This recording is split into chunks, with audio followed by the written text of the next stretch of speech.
Hey guys, tonight we wander into a world both familiar and alien. A place where the air tastes of wood smoke, damp earth, and the faint tang of iron, and where every dawn is announced by the solemn tolling of church bells instead of the glow of your smartphone screen. You are stepping into a medieval village, a place that is both cradle and cage, where every furrowed field and crooked timbered house feels like the center of the universe. The horizon? Forget it. You rarely see beyond the next line of hedgerows.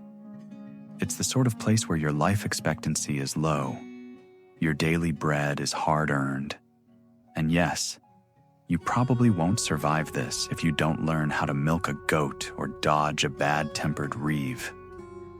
So before you get comfortable, take a moment to like the video and subscribe, but only if you genuinely enjoy what I do here.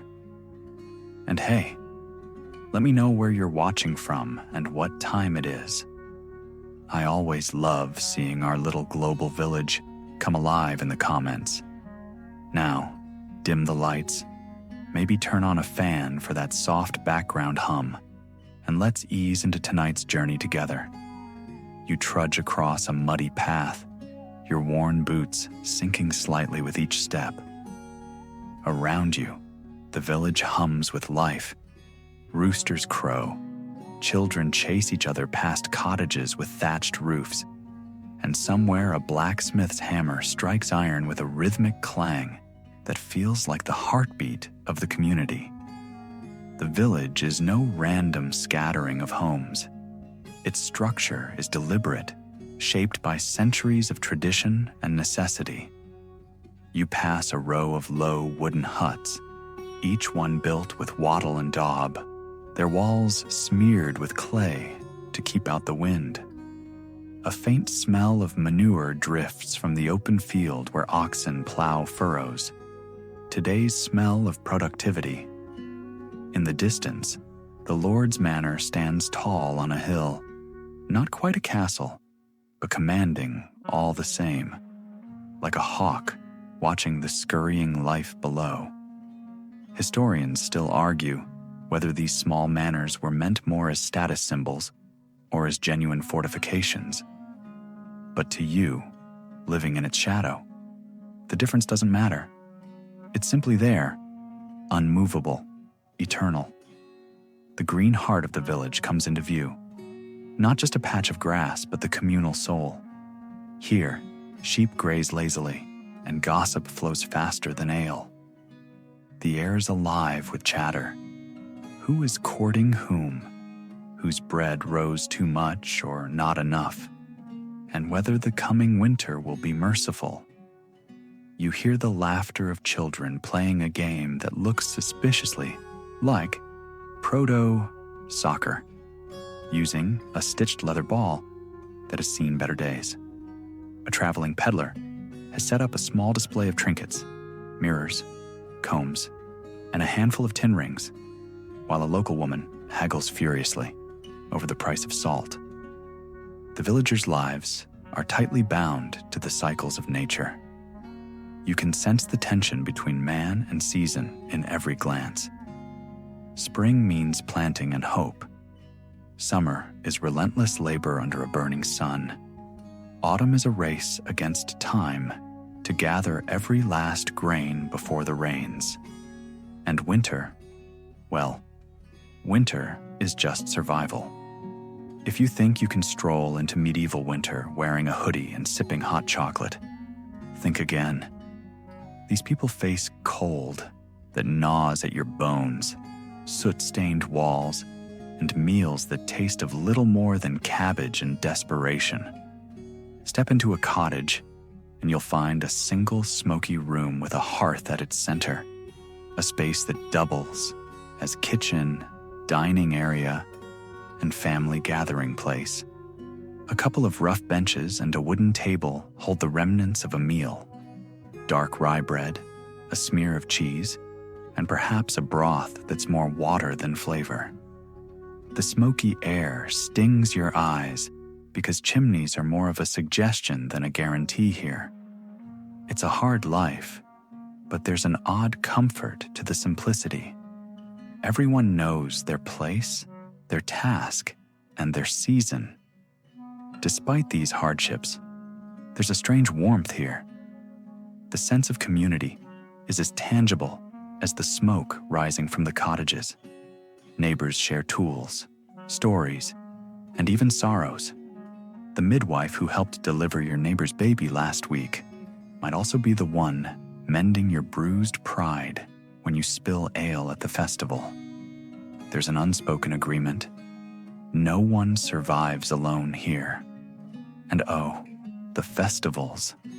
Even in this section of the story, you can catch glimpses of color, ribbons tied to maypoles, the faint echo of a lute played by a wandering minstrel. These rare bursts of joy remind everyone that life, no matter how short, can still be sweet. You can almost taste the fresh-baked bread mixed with the smoky scent of roasting meat, a treat reserved for feast days when even the poorest peasants get a bite of something special. A quirky detail. There's a village superstition about the lucky toad. Apparently, if you find a toad in your doorway on the first day of spring, it means your crops will thrive.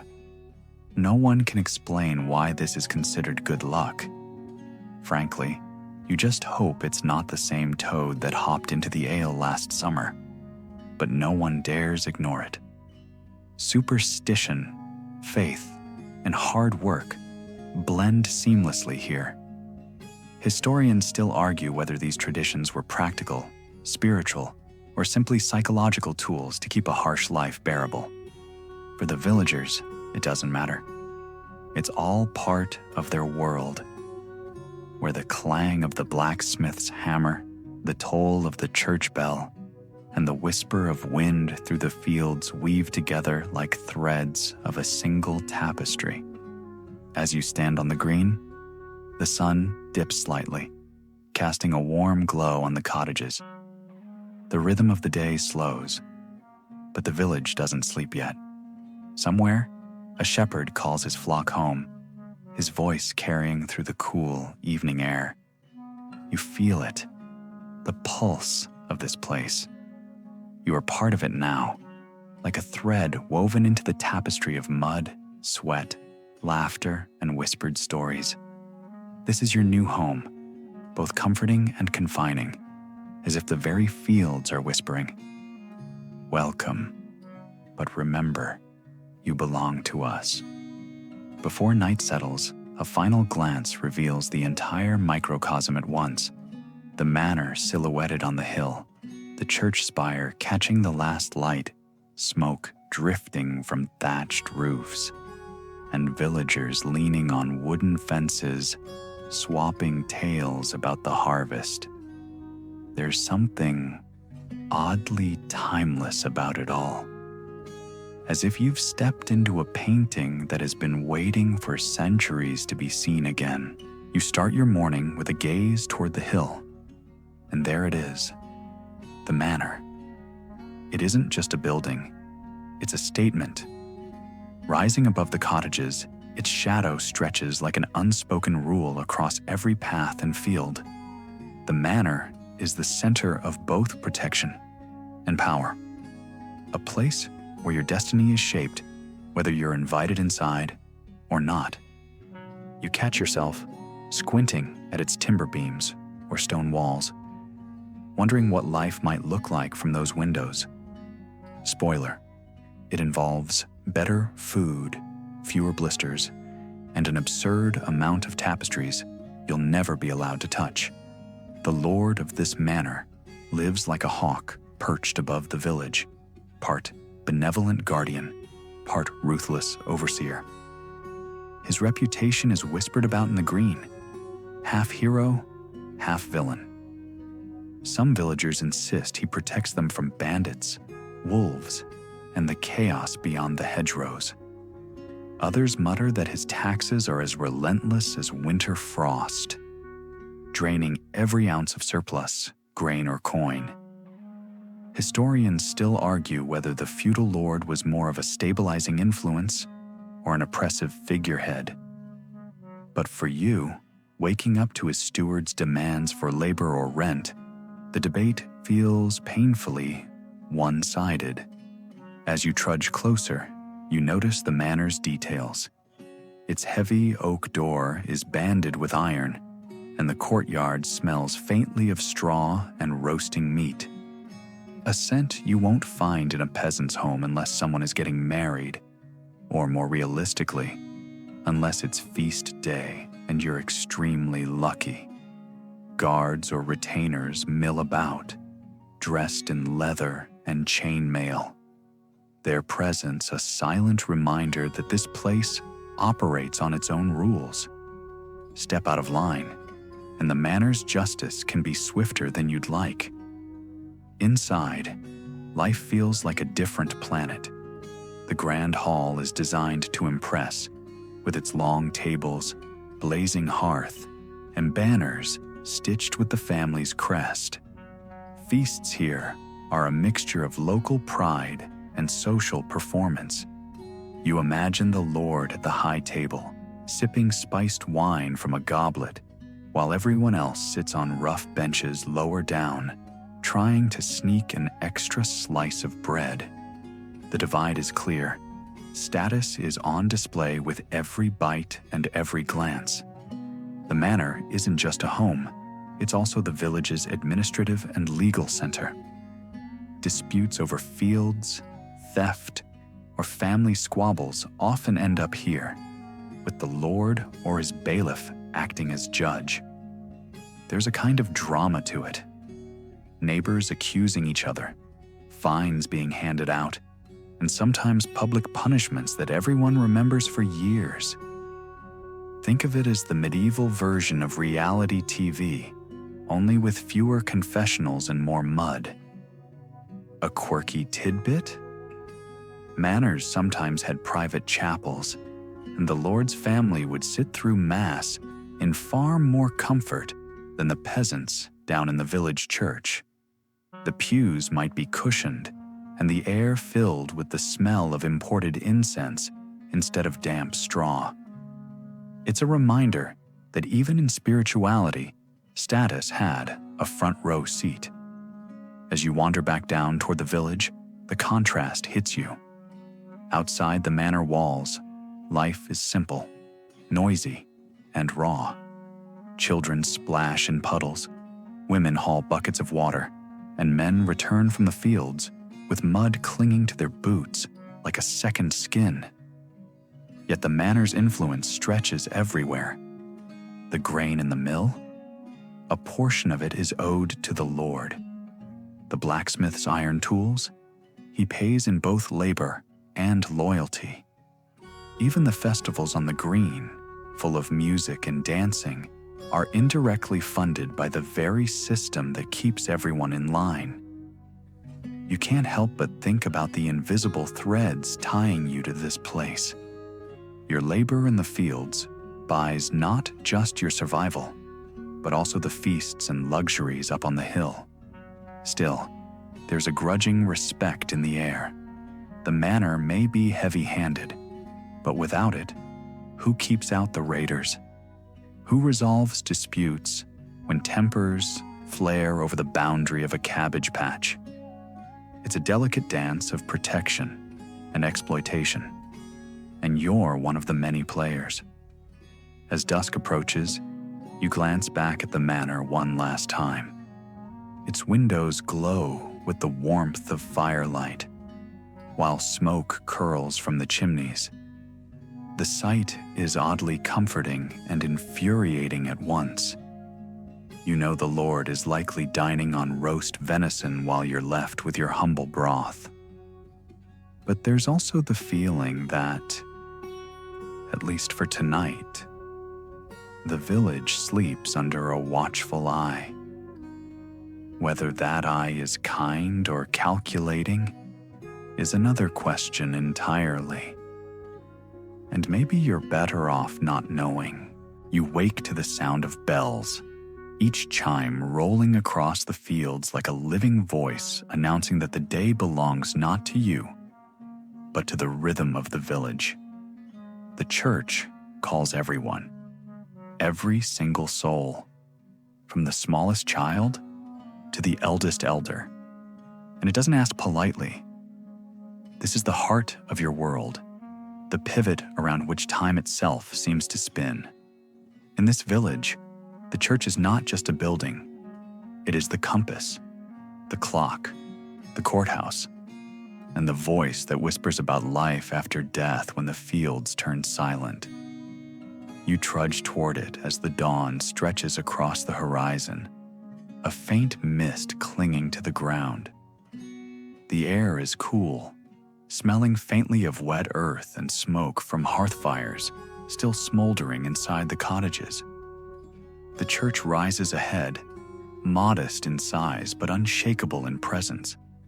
Its stone walls are streaked with moss, and a wooden door, scarred by decades of weather, creaks slightly in the breeze. Its steeple pierces the sky like a finger pointing to a reality beyond your daily struggles with mud, livestock, and taxes. It's both reassuring and intimidating, like the gaze of someone who knows all your secrets. Inside, the church is dim and hushed. Candles flicker like tiny stars, throwing light over the rough stone altar and the carved figures of saints who seem to watch you with equal parts patience and judgment. The smell is a mixture of melted wax, old wood, and the faint mustiness of centuries of damp weather pressing into the stone. Here, faith is not just preached. It's physically embedded into every surface, every worn pew, every scratch made by generations of elbows, leaning during endless sermons. You find a place on a wooden bench, its surface polished by countless backsides over the years. The priest stands at the front, draped in faded vestments that once were bright. His voice carries in Latin, a language you don't understand fully, but the tone is clear enough, commanding yet soothing, like someone reciting poetry, while also reminding you to pay your taxes on time. Historians still argue whether the church's real power was spiritual or political. But sitting here, you know it's both. The priest is the only man in this entire village who can read, who keeps records of births, deaths, and marriages. He's not just a religious figure, he's the community's historian, its moral compass, and in some ways, its quiet judge. The bells are more than sounds. They are the heartbeat of your existence. One set of chimes tells you it's time for morning prayer. Another signals that work in the fields should begin. When the great bell rings in the evening, you know the day is done, and the village exhales into a quiet murmur of fires being stoked and bread being shared. If a bell rings at an unexpected hour, you tense instantly. It means death, fire, or danger, and everyone stops what they're doing to listen. The churchyard outside is equally important. Here, under the spreading branches of an ancient yew tree, lie the graves of villagers who lived and died before you. The wooden crosses tilt slightly, the names on them fading, but the stories remain alive in whispered tales told by elders. It's sobering to realize that your name will one day join them, your life compressed into a simple carving. And yet somehow, that thought makes you cherish the warmth of the morning sun a little more. Feast days are when the church truly shines. Easter, Christmas, and Saints' Days turn this quiet stone building into a stage of color, music, and sense. You can almost hear the choir's voices lifting toward the rafters, their notes mixing with the smell of incense and fresh pine boughs hung along the walls. On these days, even the poorest peasants have reason to smile. because there might be bread baked with honey, maybe a small piece of pork roasted on a spit, and a mug of ale passed around with more generosity than usual. The church becomes the place where hardship pauses, where you can laugh without guilt and sing without fear of being overheard by the reeve. Speaking of ale, there's a quirky tradition called church ales. It's basically a sanctioned community drinking session to raise money for repairs or special causes. Picture it. A long table set outside, pitchers of weak beer lined up, villagers chatting and laughing, all under the watchful eye of the priest, who probably pretends not to notice that the merriment is less about holy charity and more about getting a little tipsy. But it works. People give, drink, and leave happy, and the church roof gets fixed for another year. Of course, the church isn't all light and warmth. It has rules, harsh ones. If you gossip too much, fail to pay your tithe, or commit a sin that's impossible to hide, you might face public penance. Imagine standing in front of your entire village, your head bowed, while the priest announces you're failing. It's the medieval version of being blasted on social media. Except here, the embarrassment lingers for weeks because everyone sees you every single day. Yet there is comfort here too. The church provides a sense of belonging, of shared belief. It tells you that your toil, your hunger, your struggles with blisters and aching muscles are not meaningless. There is a bigger story, a divine plan, even if you don't quite understand it. For many villagers, that's enough to keep going, to plant another row of barley, to light another candle for a loved one. As you leave the church, the sun is higher in the sky now, glinting off the dewy grass. People spill out of the doors, chatting quietly, exchanging nods and gossip. Children run ahead, their laughter breaking the solemnity of the moment. And you feel it, that connection between the sacred and the ordinary, between the ringing of bells and the scraping of hoes in the field. It's all part of the same rhythm, and you're moving to it whether you realize it or not. Standing in the churchyard, you take one last look at the steeple. It cuts the sky like an arrow, pointing to heaven, but also anchoring the entire village to this small patch of earth. Faith, after all, is not just about the afterlife. It's about surviving this one.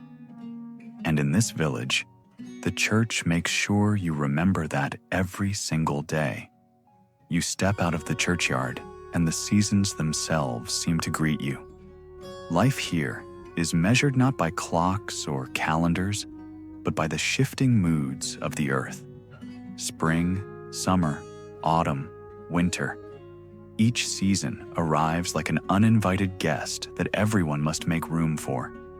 You trudge down the muddy path, knowing that every step you take is shaped by what the sky is doing, what the soil is whispering, and what your neighbors are muttering about the weather. Spring is a rush of urgency and hope. You can almost smell renewal in the air, a mix of damp soil, new grass, and the faint sweetness of blossoms from the hedgerows. You see villagers scattering seeds across plowed fields, their hands quick but careful. There's a superstition that if you whisper a prayer to Saint Isidore, patron saint of farmers, while planting your first row, you'll have a better harvest. No one knows if this is true, but no one dares skip it either. Historians still argue whether these rituals were born out of faith or just clever ways to keep morale high during endless hours of work. But for you, bent over a furrow with the sun barely up, the answer doesn't matter. It's survival. By summer, the village hums with relentless energy. The days stretch long and hot, the sun beating down until your shirt sticks to your back and sweat runs into your eyes. Haymaking is in full swing. You join the others in cutting tall grasses, turning them into golden piles that will feed animals through winter. The fields buzz with activity, men scything, women gathering and stacking, children shooing birds away from the ripening grain. It's all hands on deck, because one storm could flatten a field and ruin weeks of work. And yes, the jokes fly fast. Someone always teases the youngest workers by saying they missed a patch of grass bigger than the priest's nose, which somehow gets funnier each time you hear it. Autumn is both beautiful and exhausting. You can see the fields glowing gold and rust under a slanted sun, but the race is on. Grain, barley, and oats need to be harvested, threshed, and stored before the weather turns. You spend your days bent over, cutting and bundling, your back aching and fingers raw. By evening, the air smells of straw, earth, and the sweet tang of apples being pressed for cider. If the harvest is good, the whole village celebrates with a feast. Roast meat, if you're lucky, and bread so fresh it almost steams when you break it open. A barrel of ale is rolled out, and music spills into the night.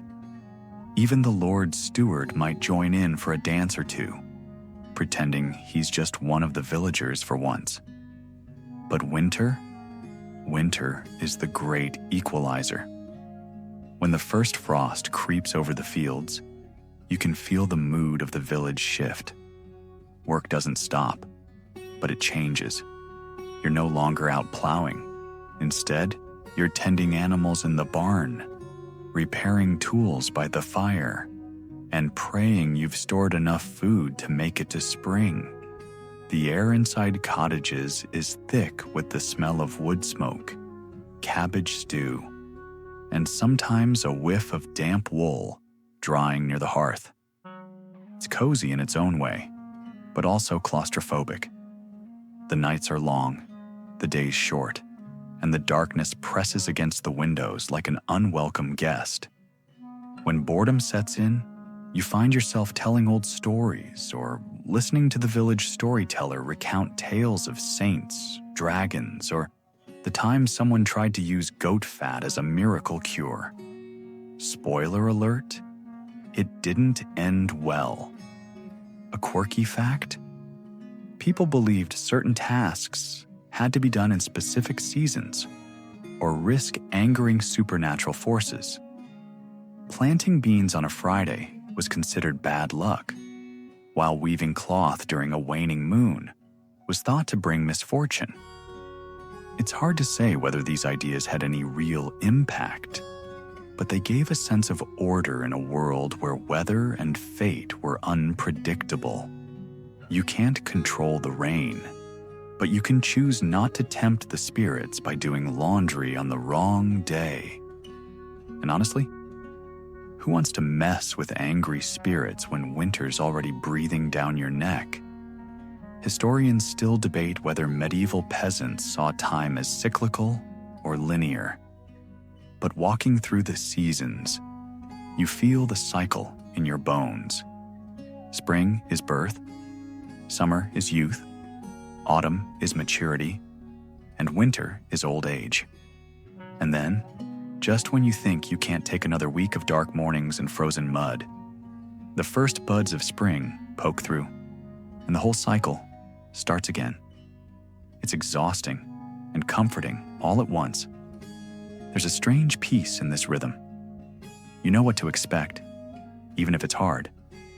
You know when to prepare, when to celebrate, and when to hunker down. You can almost hear the village itself breathing with the seasons, each inhale and exhale marked by planting, harvesting, feasting, or waiting. And as you watch smoke rise from chimneys against a winter sky, you realize that life here isn't about conquering nature. It's about moving in step with it, like a dance that's been going on for centuries. You head back along the muddy track toward your cottage, the smell of roasting turnips wafting in the air, and you can't help but feel connected, not just to your neighbors, but to the countless generations who have lived this same cycle before you. This is not just survival, it's tradition, memory, and the slow pulse of history itself. You make your way to the village green, and it's clear why this patch of common land is the soul of the settlement. The green is where the entire tapestry of village life comes together. Market stalls, gossip sessions, games, festivals, disputes, and even the occasional brawl over a stolen goose. It's the place where boundaries blur, where lords and peasants might stand closer than the social order usually allows, if only for a fleeting moment. Walking onto the green, you can feel its energy, like stepping onto a stage where everyone has a role to play. In the morning, the green is bustling with traders and villagers. You see rough wooden stalls set up with goods, clay pots, bundles of herbs, baskets of onions, and the odd luxury item like a scrap of dyed cloth that someone swears came from France. Though, let's be honest, it probably didn't. A peddler hawks tin spoons, shouting above the chatter, while a woman in a faded blue dress haggles fiercely over the price of salt.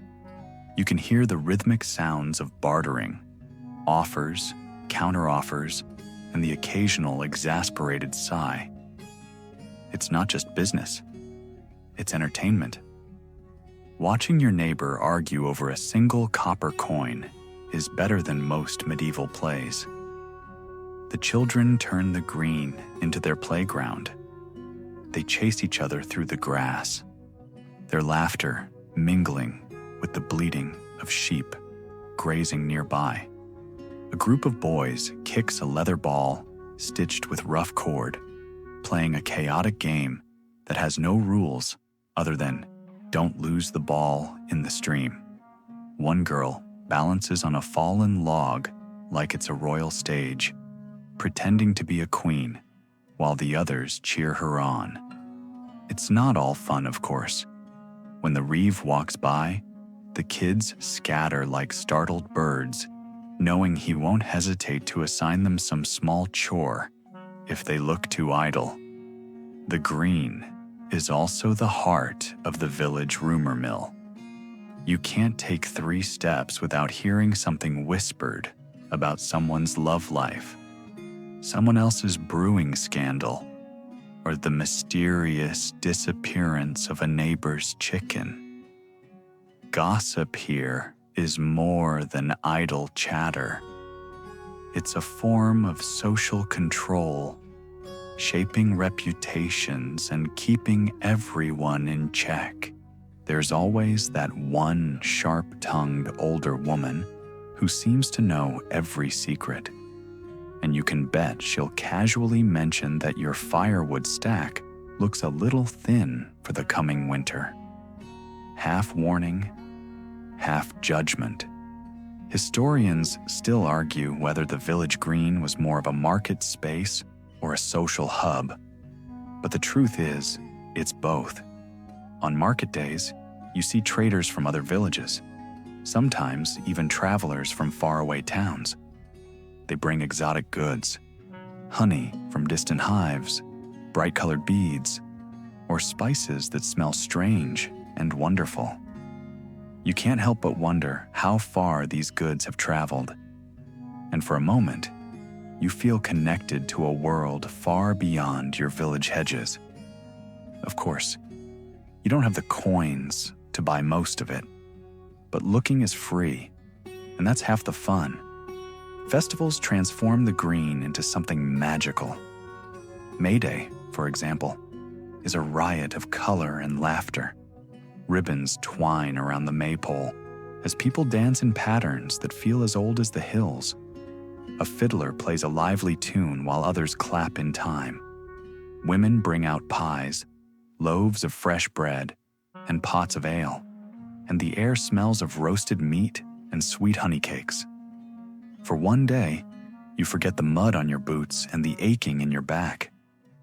For one day, everyone is just part of the same celebration, and even the stern reeve cracks a smile.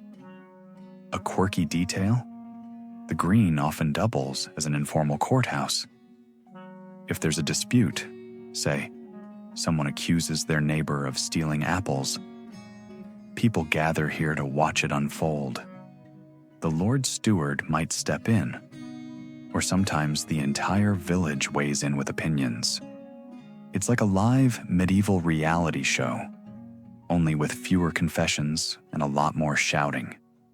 And if you're lucky, the case ends with everyone sharing a drink, because nothing heals old wounds quite like a mug of ale. As the sun dips lower, the green shifts mood. The market stalls pack up, children are called home, and the day's gossip turns into quiet conversations. You sit on the edge of the green, watching the sky fade from gold to pink to a deep, velvety blue. The smell of smoke drifts from nearby cottages, mixing with the earthy scent of trampled grass. For a moment, there's peace. This green, this tiny communal patch, is a microcosm of life itself, full of joy, tension, laughter, and memory. You realize that if the manor is the village's head and the church its heart, then the green is its voice, the place where everyone's stories are told, argued over, and remembered. And as you rise to head home, you notice something curious. A group of villagers gathering sticks and setting up a large fire pit. A festival is coming. Maybe a feast day. Maybe just an excuse to dance under the stars. Either way, you know you'll be back here, standing shoulder to shoulder with everyone else. As flames crackle, ale flows, and the simple miracle of community lights up the night. You return to the heart of the village, just as the sun breaks through the morning mist, and the first thing that greets you is the rhythmic clanging of the blacksmith's hammer. The forge stands near the edge of the green, glowing like a small volcano, its heat spilling into the cool air. Beside it, you can hear the gentle hum of the millstones grinding grain, and further down, the smell of warm bread drifts from the bakehouse. These three places, the mill, the forge, and the bakehouse, are the lifeblood of the village. Without them, daily survival would be impossible. The mill is your first stop. You follow the sound of rushing water, and there it is. A wooden water wheel turning with steady purpose, its creaking timbers telling you this structure has stood here for generations. The miller greets you with a nod, but doesn't stop working. His job is constant, grinding the grain that feeds every household in the village. The air inside the mill is thick with fine white dust, coating your hair and clothes with the scent of flour. A sneeze escapes before you can help it. You can't blame anyone for being suspicious of the miller. He has a unique power. Everyone needs him, yet everyone wonders if they're really getting the fair share of flour. Historians still argue about whether millers were unfairly maligned or genuinely tricky with their measurements. But either way, you keep a close eye on your sack of grain. Next, you wander toward the forge. If the mill smells like flour and sweat, the forge smells like fire and metal. The blacksmith is there, sleeves rolled up, arms glistening with sweat as he pounds a glowing piece of iron into shape. Sparks fly like tiny stars around him, and you step back slightly, wary of being burned. There's something almost mystical about this place. The villagers joke that the blacksmith has fire in his blood, there's a grain of truth to it. Watching him transform raw iron into tools, nails, horseshoes, or even weapons feels like watching magic. One quirky detail: people in some villages believed blacksmiths could ward off evil spirits because of their ability to control fire and metal. You don't know if it's true, but you're not about to doubt the man wielding a hammer the size of your forearm. The forge is also a social hub in its own way. People stop by to chat with the blacksmith, to trade news while waiting for a broken scythe to be repaired or a cooking pot to be patched. You hear snippets of gossip about who's getting married, whose cow has gone missing, and which field produced a bumper crop of oats. It's as if the blacksmith's anvil not only shapes metal, but also shapes the conversations that ripple through the village. Then, there's the bakehouse. You step inside, and the warmth wraps around you like a hug. The smell is heavenly, a mix of yeast, smoke, and fresh loaves baking in the communal oven. Women bustle around, placing dough into the heat and pulling out golden brown loaves that steam in the cool air. Bread is more than food here. It's life. A single loaf represents hours of planting, harvesting, grinding, kneading, and baking. You watch as villagers exchange quiet jokes and bits of news while they work, their laughter mingling with the crackle of the fire. This place feels less like a workshop and more like a sanctuary of shared sustenance. Historians still debate whether bakehouses were primarily communal or privately run in villages. But the truth is that here, they serve as both bakery and gathering place. Everyone needs bread, and everyone comes here eventually. There's even a rumor that the baker adds a pinch of ground rosemary to his loaves for good luck. No one's sure if it helps, but no one complains. Together, the mill, the forge, and the bakehouse form a triangle of survival. Grain becomes flour at the mill.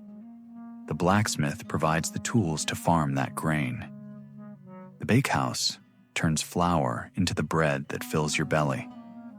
It's a chain of creation, each link dependent on the other. If one fails, a broken millstone, a missing blacksmith, or a cold oven, the whole village feels it. You can almost hear this rhythm as you move through the day.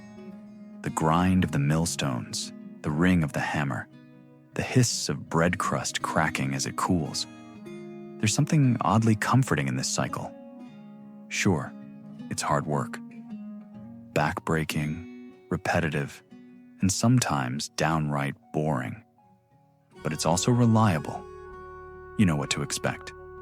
You know that the miller will still be here tomorrow, brushing flour off his sleeves. The blacksmith will still be hammering sparks into the air, and the baker will still be pulling loaves from the oven before the sun is fully up. This constancy is what keeps the village alive. By the time you step back onto the green, the sun is high, and the smells of bread and fire mix in the breeze.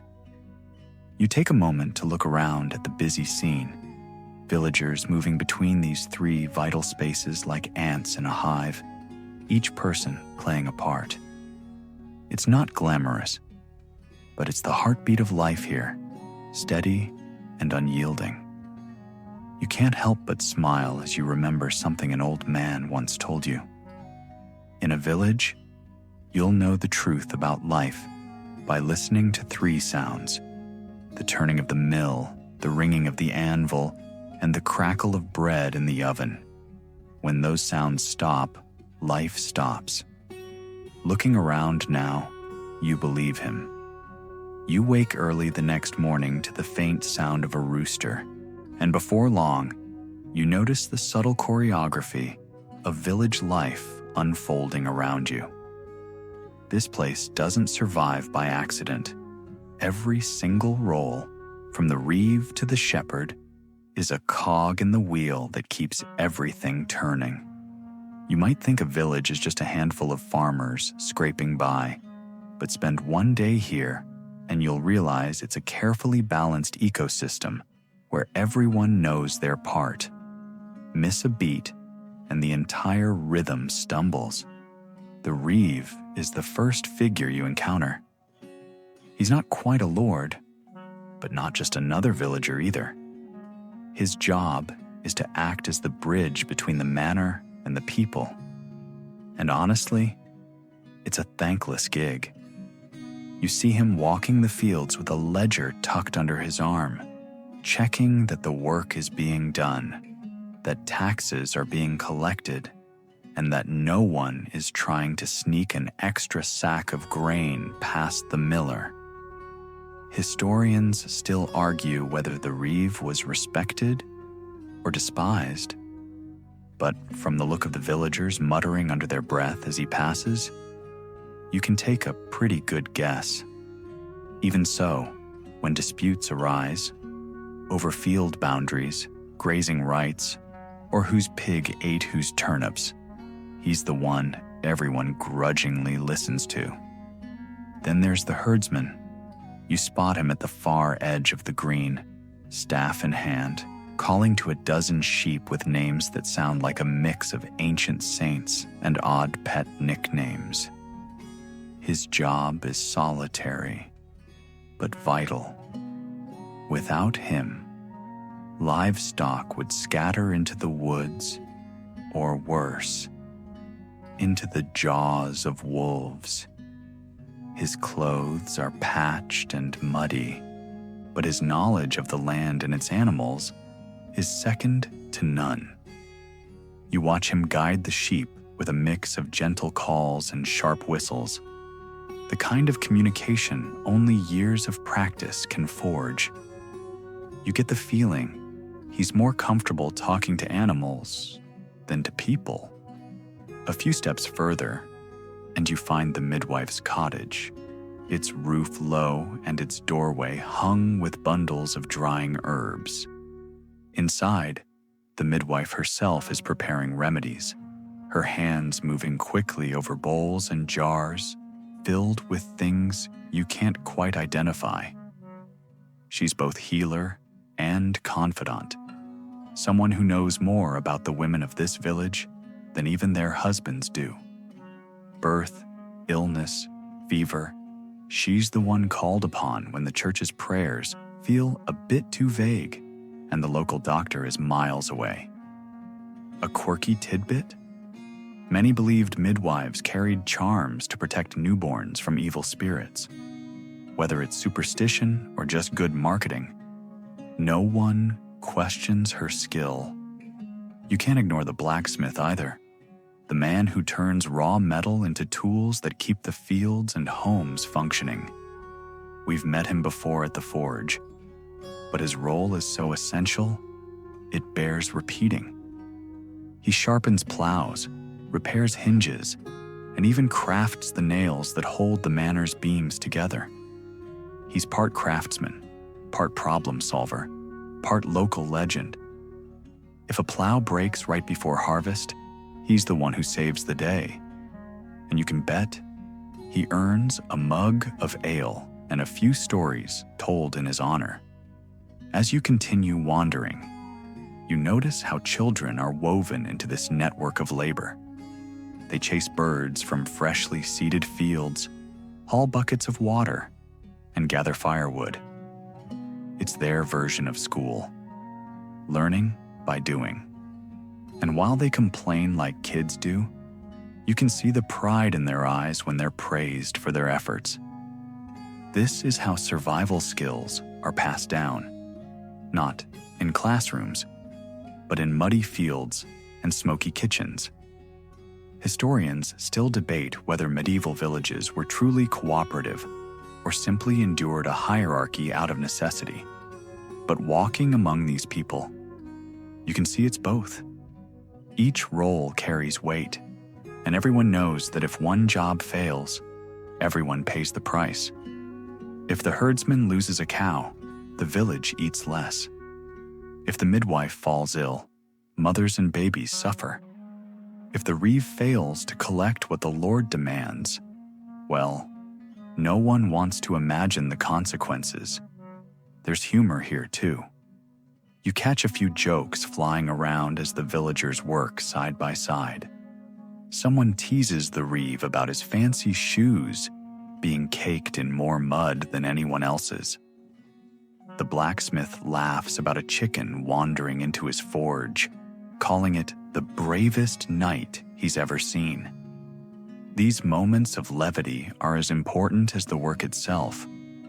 Without laughter, life here would feel unbearably heavy. In the evening, as the sun sets and the day's tasks slow, you see the entire village gather around small fires or along the green. The reeve stands chatting with the baker. The herdsman leans on his staff, and the midwife sits nearby, sipping something warm from a clay cup. It's a quiet reminder that this isn't just a workplace. It's a community stitched together by necessity and trust. Every person here, from the smallest child to the most wrinkled elder, has a thread in the tapestry. As night falls, you realize something profound. These roles, while humble, carry the weight of survival. They don't just keep the village running. They keep its spirit alive. You feel it in the warmth of shared stories, in the echo of laughter over the crackle of fire, and in the tired but satisfied nods of people who know they've done their part for another day. Here, you're not just a bystander. You're part of the wheel now, turning with them, bound by the same rhythm. You wake to a sound that is equal parts laughter and chaos. Children darting through the village lanes, their feet slapping on packed earth, voices carrying over the fields like tiny bells. Childhood here isn't about idle days or toys scattered across a bedroom floor. No, childhood is duty wrapped in moments of play. A weaving of chores and mischief that defines every hour from sunrise to sunset. You watch as the younger ones chase chickens out of the green, only to be yelled at by a woman trying to collect eggs. One boy sticks his tongue out at her, then dashes away giggling. Because even in a life dominated by work, children still find their joy. Life here doesn't let children stay children for long. At 5 or 6, they're already hauling water, feeding goats, and picking stones from fields. Their school is the rhythm of village life, the way to handle an ox, the proper method of stacking firewood, and the endless cycle of sowing and harvesting. They learn by watching, by copying, by being scolded when they don't get it right. And you, standing there, realize that this is how the village's memory lives on, in small, grubby hands that grow skilled long before their owners even know what childhood means. The games they play are simple, but they're more than distractions. A group of boys is rolling hoops made of bent willow branches, shouting as they race down the path. 2 girls, their hair tied with scraps of ribbon, are skipping over a rope fashioned from the braided straw. Their laughter is infectious, even as the older villagers pretend to be annoyed. A funny detail? Sometimes children here play catch the goose, which involves exactly what it sounds like, running after a goose that has zero interest in being caught. More than once, a terrified goose has ended up in the forge or the bakehouse, causing mayhem while the blacksmith swears and the baker throws flour-covered hands in the air. Historians still argue whether medieval children had any real free time. But watching this scene, you can see they carve out fun wherever they can. even their chores double as games. Chasing birds away from a field? Turn it into a competition to see who can scare off the most crows. Gathering sticks for firewood? Whoever collects the biggest bundle wins bragging rights, and maybe an extra slice of bread. In the evening, when the fields are quiet and the animals have been fed, you'll find children gathered near the green, listening wide-eyed as older villagers tell stories. This is their version of bedtime tales, only the stories here are less about happily ever afters and more about cautionary lessons. Don't wander into the woods, or the spirits will get you. Never whistle after dark, or you'll summon a ghost. Whether these stories are true or just a way to keep kids in line, they're told with such conviction that even you feel a chill listening to them. The midwife sometimes joins these storytelling sessions, adding her own tales about herbs that heal and charms that protect. A child on her lap, she'll describe how a sprig of rowan tree can ward off misfortune, or how a ribbon tied in a certain way might ensure a safe birth. The children stare at her as if she's part healer, part magician. And maybe she is. A quirky sight catches your eye. A boy carrying a wooden sword, carved crudely but proudly, pretending to be a knight. He runs in circles, shouting imaginary battle cries, while a younger girl pretends to be the dragon, roaring in mock terror. The adults smile but don't interfere. Even their games are a rehearsal for the roles they'll take on later. Play here is a form of preparation. Today's pretend knight will one day wield a plow, or perhaps a real sword if war comes calling. There is also a sense of quiet responsibility in their eyes. At the well, a group of children hauls up water, straining with all their weight, their faces determined. One spills a bit and is met with laughter from the others, but he grins sheepishly, knowing he'll do better next time. These are the moments that forge character, through mud, chores, and the occasional bruised knee. Historians debate how much education medieval children truly received. But in this village, education is everywhere. It's in the way the blacksmith shows a boy how to hold a hammer, in the way a mother teaches her daughter to knead bread without tearing the dough, in the way an older sibling corrects the younger's grip on a hoe. Knowledge here is practical, immediate, and passed down like an heirloom.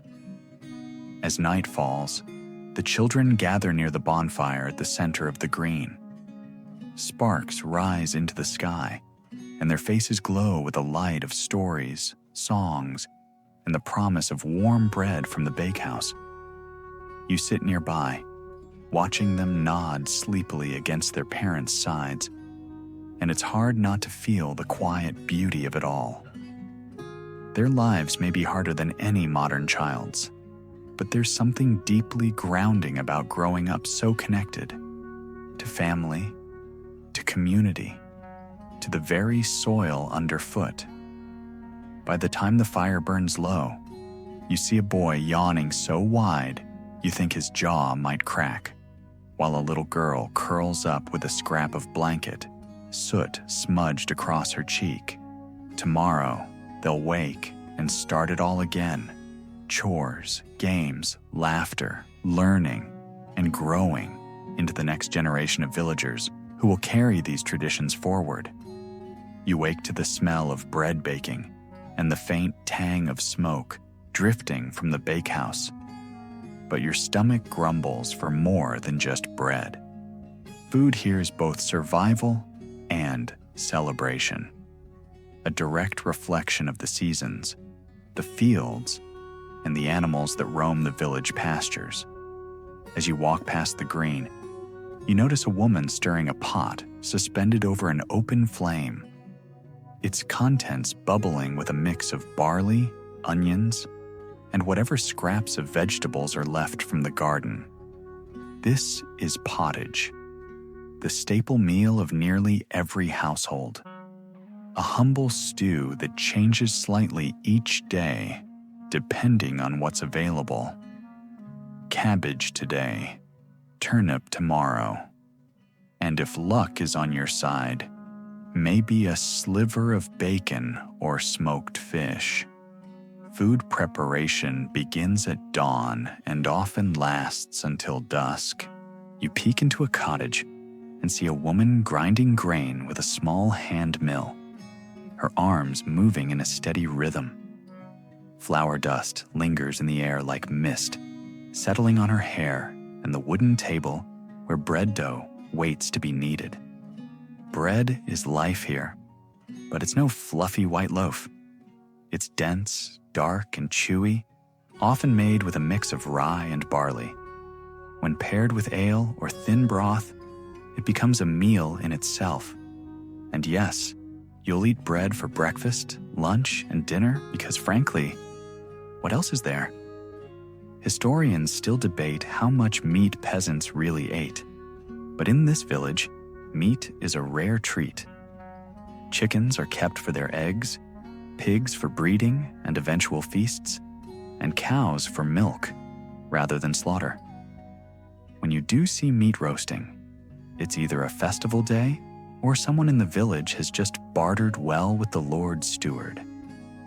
On most days, the flavor of meat comes in the form of broth, made from bones or tiny scraps boiled with vegetables and herbs. You can smell it wafting from the bakehouse, and even that faint aroma feels like luxury. Ale is everywhere. Water is risky, brimming with who knows what from nearby ditches or wells that haven't been cleaned since the last feast. Instead, villagers drink weak ale, which is safer and provides just enough calories to keep everyone going. Even the children sip from small mugs, their faces lighting up as if they're part of some grown-up ritual. And you, stepping into the bakehouse, are handed a cup of warm ale, its malty scent blending with the smell of fresh bread. You can almost taste history in every sip. Quirky detail? Some villagers swear by odd recipes and cures that would raise modern eyebrows. You overhear a woman explaining that mixing goose fat with crushed garlic helps cure a cough, while another insists that soaking a piece of bread in ale and hanging it over the doorway will keep evil spirits from souring the dough. Do these work? Historians still argue about which medieval remedies were effective and which were just desperate attempts to explain random luck. But in a world where medicine is scarce, you cling to whatever gives hope. Festivals bring a break from this monotonous diet. On feast days, the smell of roasting meat drifts from the green, mingling with the scent of freshly baked honey cakes and spiced cider. The baker works overtime, churning out loaves filled with dried fruit or brushed with butter. You watch as villagers gather, plates in hand, eagerly waiting for their share. For one day, pottage is replaced by roasted chicken, pies, and the kind of rich foods that make you forget the hard labor waiting for you tomorrow. And the ale? Let's just say, no one goes thirsty during these celebrations.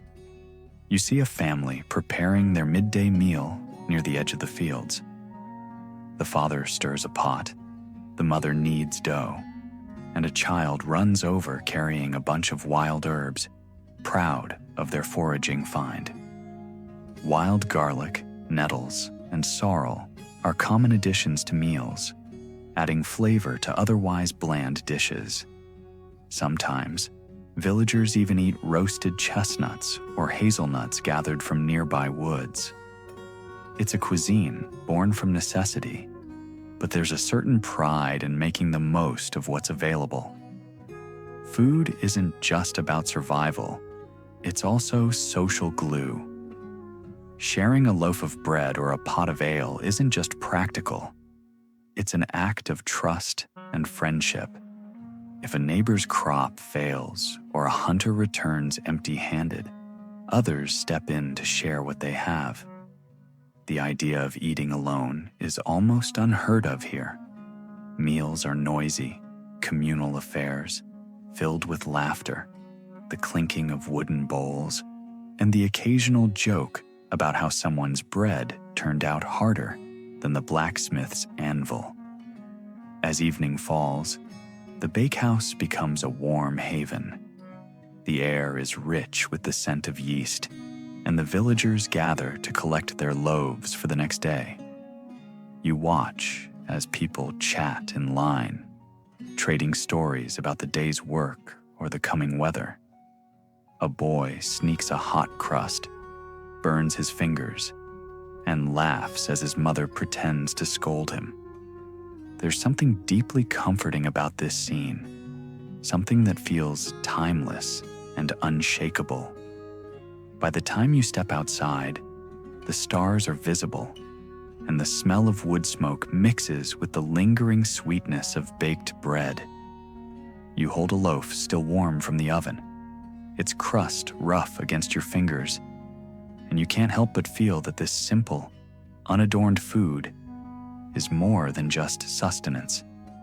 It's a reminder that even in the toughest times, there's room for flavor, warmth, and a shared meal to remind you of your place in the larger story of the village. You wake to a murmur rippling through the village green.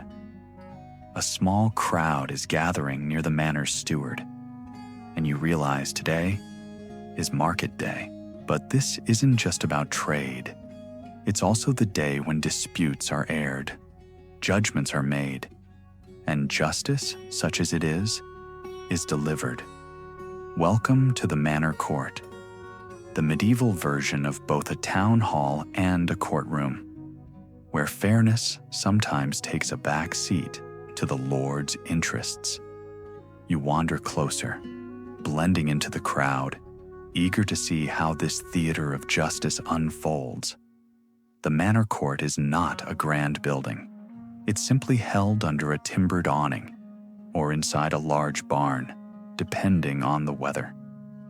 Today, a makeshift bench has been set up, and the steward, acting on behalf of the Lord, sits with a ledger open on his lap, ready to record fines, disputes, and accusations. Around him, villagers stand or squat in the mud, whispering about the cases that will be heard. There's a buzz in the air, a mix of curiosity and dread, as everyone knows that a day in court could mean anything from a small fine to public humiliation. One man steps forward, accused of letting his pigs wander into the wrong field. The reeve speaks first, laying out the case with a sharp tone, and the steward nods thoughtfully. You can see the tension on the accused man's face. He's worried, not because the crime is serious, but because any fine could mean less bread on the table this week. The verdict comes quickly: a small payment of grain to the offended neighbor, and a warning to keep the pigs fenced. The man sighs with relief, while the crowd murmurs their approval. Justice, at least in this case, feels swift and practical. Historians still argue whether manor courts truly represented the interests of the community or merely enforced the will of the Lord. Watching this scene, you realize it's both. While the steward is here to ensure the Lord's property and rights are protected, there's also an undeniable sense of communal accountability. Everyone watches, listens, and judges in their own way. The court is as much about preserving harmony as it is about punishment. A woman is called next. Her crime? Publicly shouting at her neighbor during church. The crowd chuckles, and you can't help but grin. She defends herself fiercely, claiming her neighbor started the argument by accusing her of stealing onions. The steward, clearly amused, fines them both a single egg as a token penalty and tells them to reconcile before the next Sunday. This is justice as performance, equal parts fairness and spectacle, with the village acting as both jury and audience. A quirky detail. Trial by ordeal still lingers in some places, though here it's rarely used. You overhear an old man mutter about a case years ago where someone accused of theft had to hold a red-hot iron bar to prove innocence. The logic, apparently, is that divine power would prevent burns if the accused was telling the truth. Unsurprisingly, most villagers prefer fines and public apologies over fiery theatrics. Public punishment is a different story.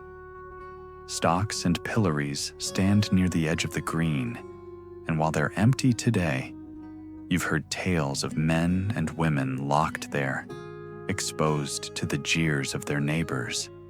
The idea isn't just to punish, but to shame, to remind everyone that bad behavior leaves a mark on both the individual and the community. Watching the steward jot down notes in his ledger, you can't help but think of modern gossip. This is their version of going viral, except the comments are real and shouted directly in your face. The court also handles practical matters. Disputes over land boundaries, unpaid rents, or shared grazing rights all pass through here. You see two men arguing over where a fence should be placed, their voices rising until the steward silences them with a raised hand. He listens patiently, consults with the reeve, and then declares the boundary based on the village's collective memory. There's no written map, no official survey, just the testimony of elders and the knowledge of where a tree once stood or how a stream once flowed. It's messy, but it works. Historians still debate how impartial these courts truly were, especially when nobles were involved. You suspect they weren't impartial at all. If the lord or his steward decides something, that's the end of the matter. A wealthy tenant can often negotiate a lighter fine, while a poor peasant is left with no choice but to pay or work off the debt. You see it in the subtle glances and quiet sighs of the villagers. Yet despite this inequality, the court remains essential. Without it, disputes would fester, and the delicate balance of life here would crumble. As the cases wrap up, the mood shifts. Villagers linger to gossip about the day's verdicts. Someone jokes about the pig case, another laughs about the onion feud, and soon the tension fades into chatter. The steward closes his ledger, satisfied, and the reeve takes a moment to remind everyone of the Lord's next demands. Grain taxes due by the next full moon, repairs needed on the bridge near the stream. You can almost feel the collective sigh of the villagers, but no one protests. This is life here. Predictable, sometimes unfair, but always moving forward. Walking away from the court, you feel a strange mix of admiration and frustration. Justice here is raw and personal. It's less about laws written on parchment and more about the shared values of a tiny, close-knit world. You realize that the court is not just a place of punishment, but a stage where the community itself is tested, its patience, its cooperation, and its ability to laugh at its own dramas. And in that sense, the manor court is as vital to village life as the mill or the church. You rise with the morning mist, the bells of the church ringing faintly across the fields.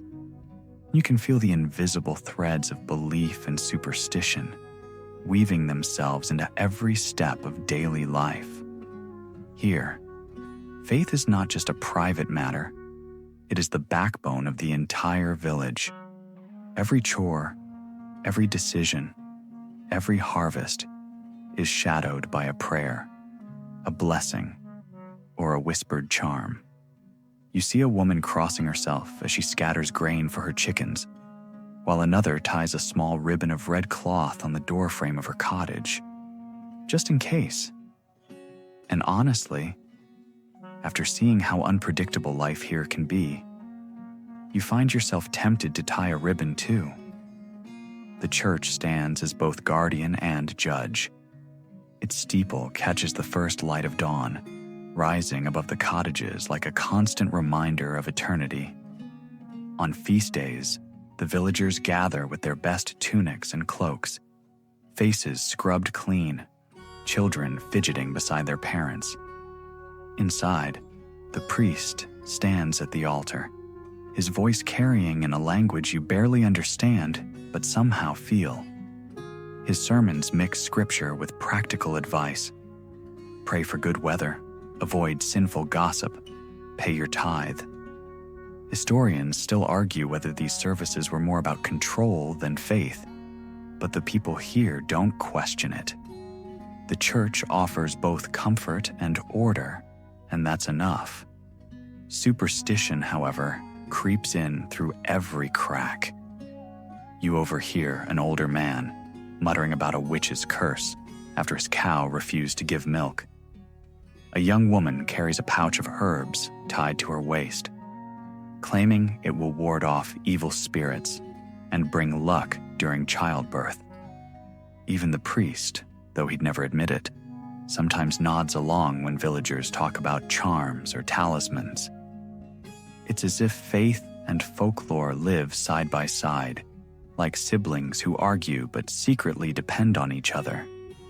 A quirky detail? Some villagers believe that hanging a piece of iron over your doorway can keep fairies from stealing your bread.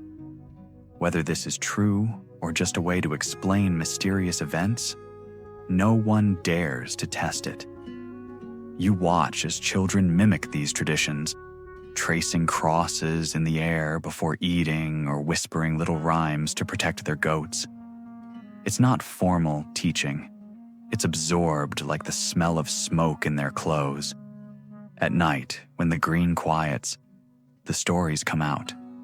Tales of saints who performed miracles, spirits that roam the woods, or strange lights seen over the hills. Some stories are meant to teach, others simply to entertain. But all are delivered with that mix of fear and wonder that makes you glance over your shoulder when the fire burns low. Historians still debate how much medieval people truly feared the supernatural versus how much they used it as a way to explain the unknown. Here, though, you see it's not an academic question. The line between natural and supernatural is as thin as the morning fog. A bad harvest? Maybe the weather, maybe a curse, a sudden illness, could be bad water, or maybe someone's evil eye at work. The villagers don't waste time separating fact from superstition. They simply do everything they can to keep both God and unseen forces on their side. The church calendar sets the rhythm of the year. Beyond Sundays, there are saints' days, holy feasts, and times of fasting that everyone observes. Easter brings new hope, marked by candles and flowers, while Christmas fills the air with the smell of pine boughs and sweet bread. Each celebration feels like a burst of light in the otherwise hard, repetitive cycle of work. Even during fasting, when meals are simple and meatless, the act of gathering together gives a sense of purpose and unity. You hear a funny story from the baker about a villager who once tried to skip fasting by pretending that a roast duck was just a very big fish. The priest didn't buy it, of course, and the man ended up paying a fine of eggs and bread. The villagers still laugh about it years later, proof that even in the strictest moments, humor finds its way in. It's one of the few things that lightens the heavy cloak of religious obligation. In the evenings, as the sun dips low and shadows stretch across the fields, you see the priest walking through the village. He's not just here to give sermons. He mediates disputes, offers advice, and checks on the sick. Sometimes, he even tells stories himself, blending scripture with local legends to keep his listeners' attention. You watch as he sits by a fire, explaining the meaning of a parable, while also warning about the restless spirits said to haunt the old woods. It's part faith, part folklore, and all deeply rooted in the daily life of the villagers. There's a kind of peace in this mix of belief and superstition. You might not understand all the rituals, but you can feel the sense of connection they create. When the bells ring at dusk, calling everyone to evening prayers, the sound settles over the village like a soft blanket. For a moment, even the animals seem to pause. You find yourself standing still, listening to the fading chimes, and you realize that here, faith isn't something you do once a week. It's the water you swim in, the air you breathe. By the time night falls, the village is quiet. Candles flicker in cottage windows, and the smell of wood smoke and incense lingers in the cool air. You close your eyes, and the day's blend of prayer, superstition, and laughter feels like a strange but comforting lullaby. Here, belief is not separate from life. It is life, tangled up with every breath, every meal, every whispered hope for tomorrow. The clang of the blacksmith's hammer wakes you before the sun fully climbs over the hills, its rhythm like a heartbeat pulsing through the village. You follow the sound, drawn to the workshop, where sparks leap into the cool air like fireflies. The forge is alive, glowing coals, bellows wheezing, and the constant ringing strike of metal meeting metal.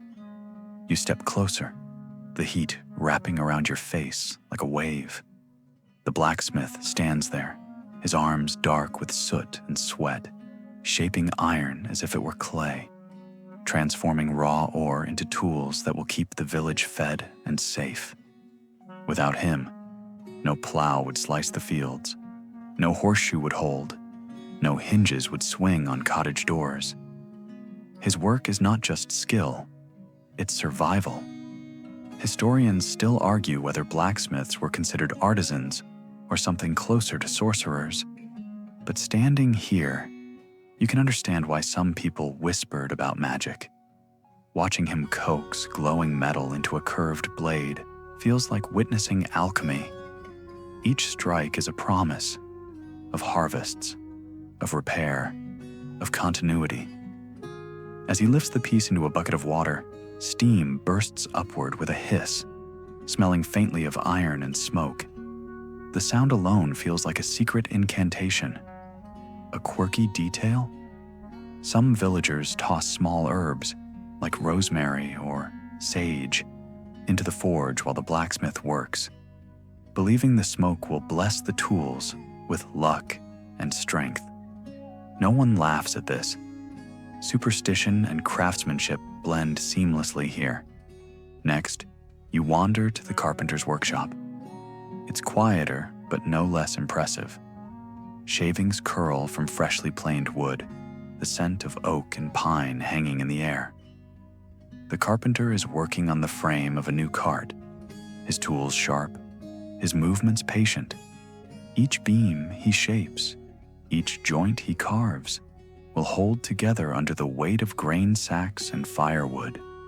You can see the focus in his eyes as he runs his fingers over the grain, checking for flaws. Wood, unlike metal, requires a gentler hand. One wrong cut, and the entire piece must be started again. Here, in this small corner of the village, you realize that every home, every barn, every cartwheel is a testament to his quiet skill. Not far from the carpenter, the cooper works on barrels. You see him bending strips of wood, soaking them in water and heating them until they curve just right. His barrels store ale, grain, and even salted meat for the cold months ahead. There's a strange beauty in watching these tasks, each one rooted in knowledge passed down through generations.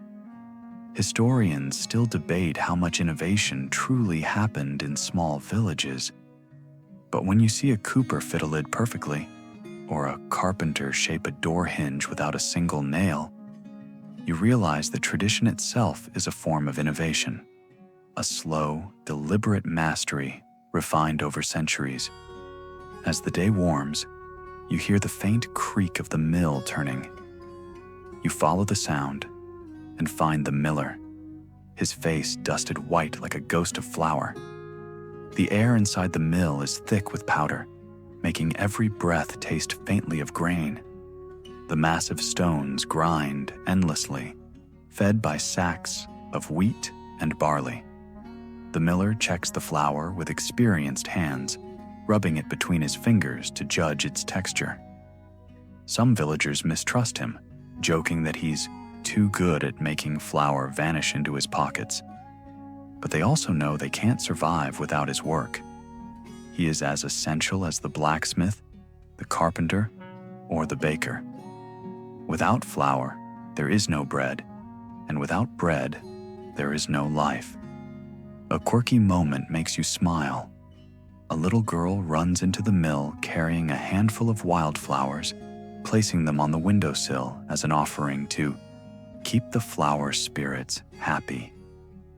The miller laughs, but leaves the flowers there, saying, "We can use all the luck we can get." It's in these small, simple acts that the personality of the village shines brightest. The baker's bakehouse is alive with heat and laughter. You step inside and are instantly enveloped by warmth and the rich smell of dough rising. Rows of loaves sit on wooden boards, some plain, others sprinkled with coarse salt or brushed with egg for a bit of shine. The baker moves quickly, sliding loaves in and out of the oven, his face glowing from the heat. "Bread is like people," he jokes. "Give it time and warmth and it will rise." The other villagers laugh, and for a moment, the hard edges of their daily labor soften. Historians still argue about whether medieval craftsmanship was undervalued compared to farming. But seeing these artisans at work, you know they are just as vital. Farming might feed the village, but tools, carts, barrels, and bread make survival possible. Each craft builds on the other, creating a web of interdependence that keeps everyone alive through lean times. As the sun begins to set, you see the blacksmith wipe his brow, the carpenter store his tools, and the baker hand out warm loaves to waiting villagers. The forge cools, the mill wheel slows, and the last barrel of the day is sealed tight. It's not just the end of a workday. It's the conclusion of a symphony where each note played by these craftsmen harmonizes into something larger than themselves. You watch as neighbors trade loaves, offer thanks for repaired tools, or swap a mug of ale for a handful of fresh nails.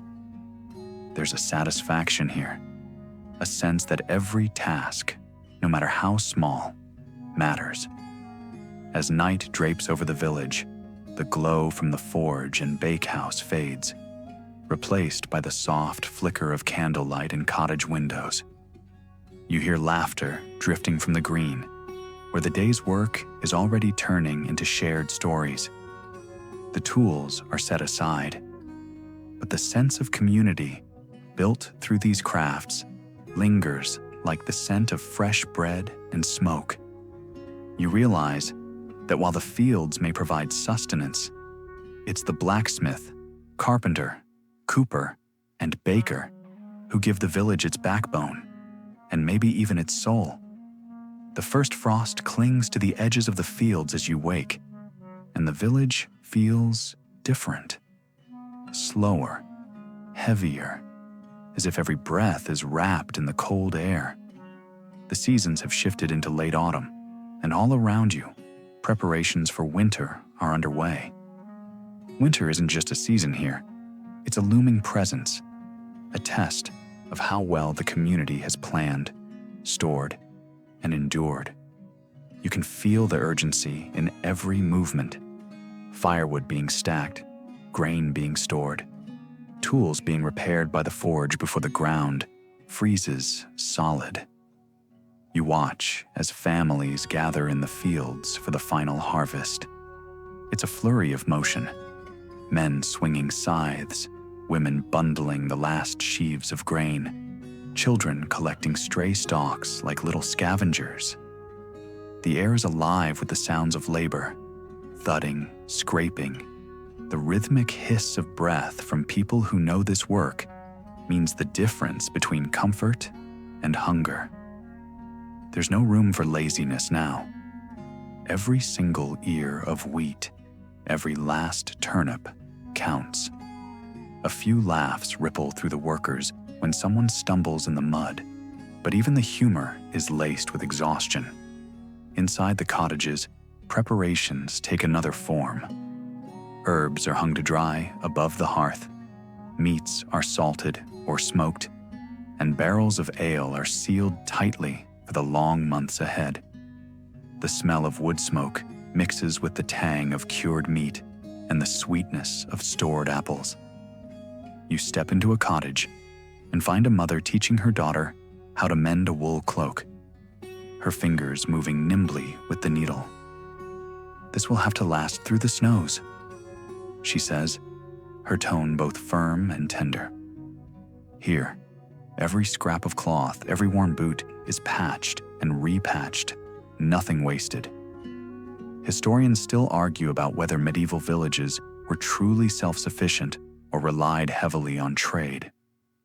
Watching these scenes, you realize the truth lies somewhere in between.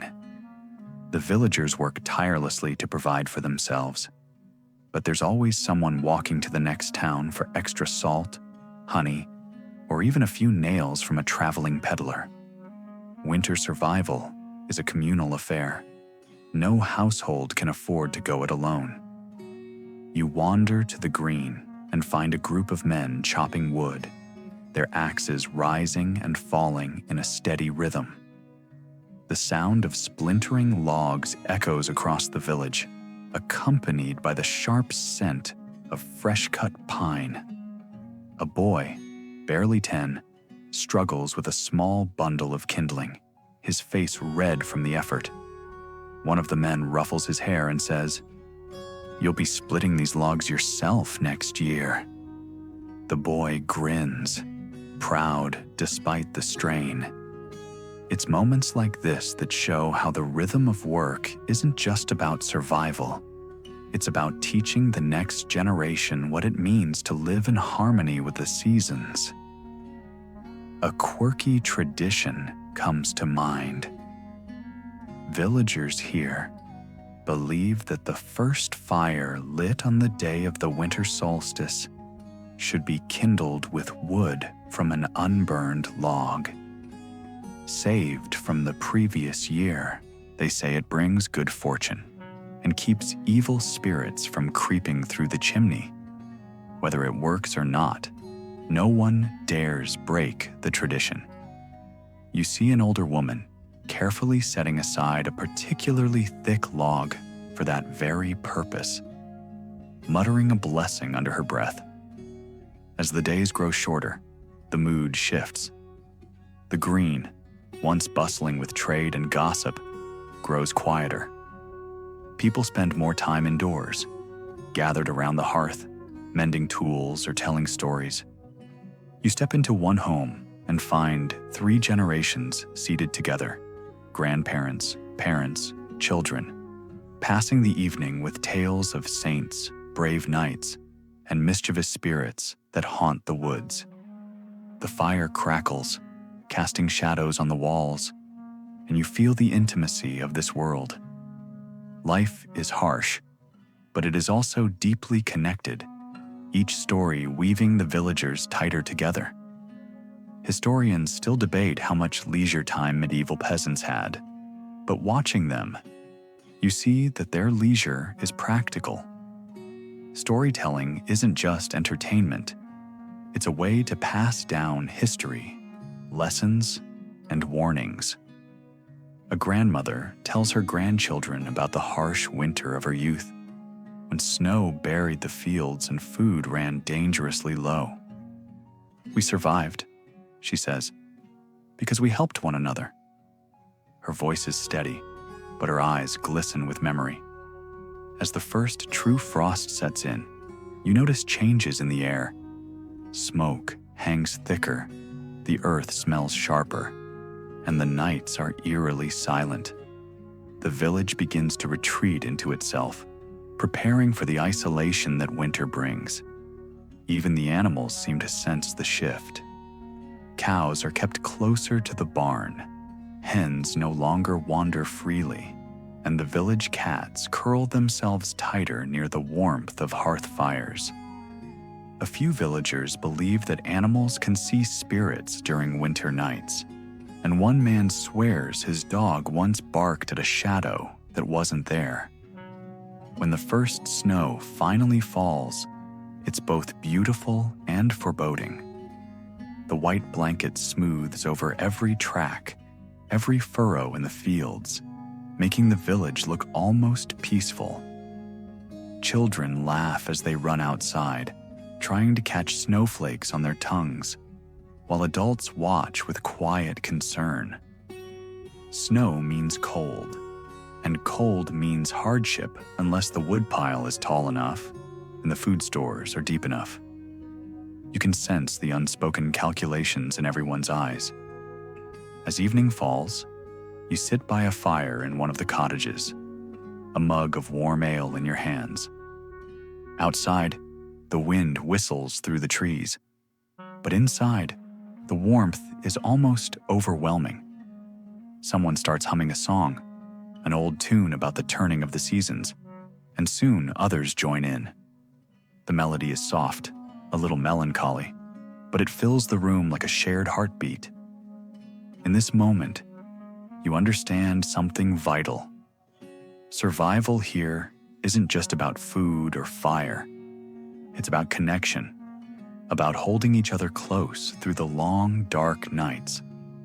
By the time the fire burns low, you feel the weight of winter settling around you like a heavy cloak. But you also feel something else, a quiet determination, the same one etched into every villager's face. The season ahead will be harsh, but together, they will endure.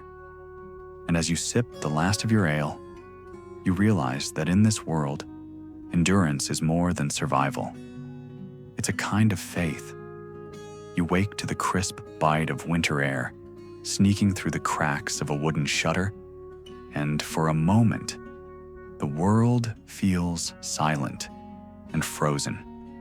Outside, the ground is white with snow, and the fields that once buzzed with life are now wrapped in icy stillness. Winter has fully arrived, and it brings with it a challenge that tests the endurance of every villager.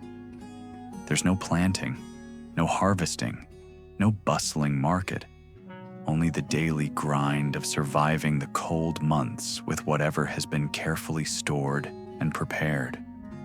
You walk past the cottages, and you see smoke curling from chimneys, carrying the scent of wood fires and slow-cooked stews. Most homes are dark and quiet, their doors shut tightly to keep out the chill. Life has moved indoors now. Families gather around their hearths, their days divided between essential chores and long hours of mending, weaving, or carving simple wooden tools. Children sit cross-legged on the floor, helping their parents twist rope or card wool, learning by doing because winter is not a holiday. It's another classroom of necessity. Meals are simpler but oddly comforting.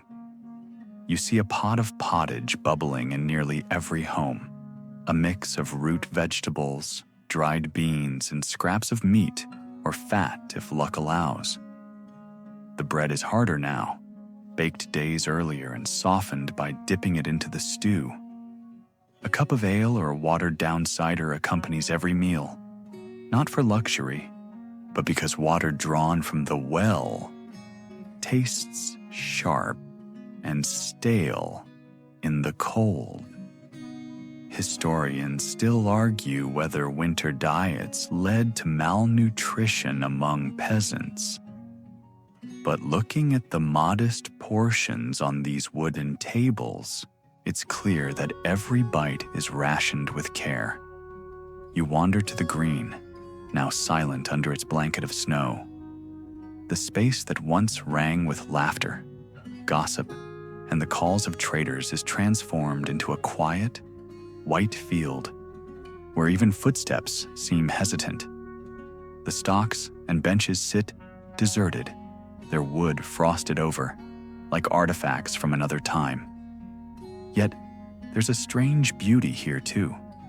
The way the snow sparkles under the pale sunlight, the way the distant hills look soft and untouched, as though the world is holding its breath. Villagers stay busy even in the quiet. Men repair tools by the firelight, their hands rough but steady as they sharpen blades or fix cartwheels. Women spin yarn, weaving new cloaks or patching old ones that have seen too many winters. Children fetch small tasks, hauling wood, feeding the animals in the barn, or sweeping snow from the cottage entrances. It's not glamorous, but it keeps the body moving, keeps the mind from sinking into the heavy stillness of the season. A quirky tradition surfaces in the evenings, storytelling by the hearth.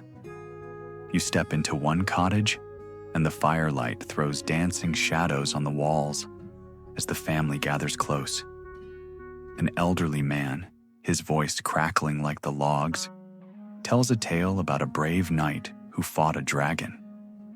Or maybe it's a wolf or a band of thieves. The details shift with every retelling, but the warmth of the story fills the room, blending with the scent of wood smoke and the occasional creak of the wind outside. Historians still debate how much of medieval history was passed down through oral tales. But sitting here, you can see that storytelling is more than memory. It's survival of the spirit. Outside, the animals are tucked into barns or sheds. You walk past and hear the gentle snuffling of pigs, the low rumble of cows, and the soft clucking of chickens. Their breath rises like steam in the dim lamplight. Caring for them is critical. Without livestock, the village has no milk, no eggs, no future meat. You watch a young boy spread hay for the animals, his cheeks pink from the cold. He pauses to pat a goat on the head, and the small act of affection makes the harshness of winter feel less lonely. Historians still argue whether medieval villagers saw winter as a season of rest or hardship, but you can see it's both. There's a strange rhythm to these days, slower, quieter, but still filled with purpose.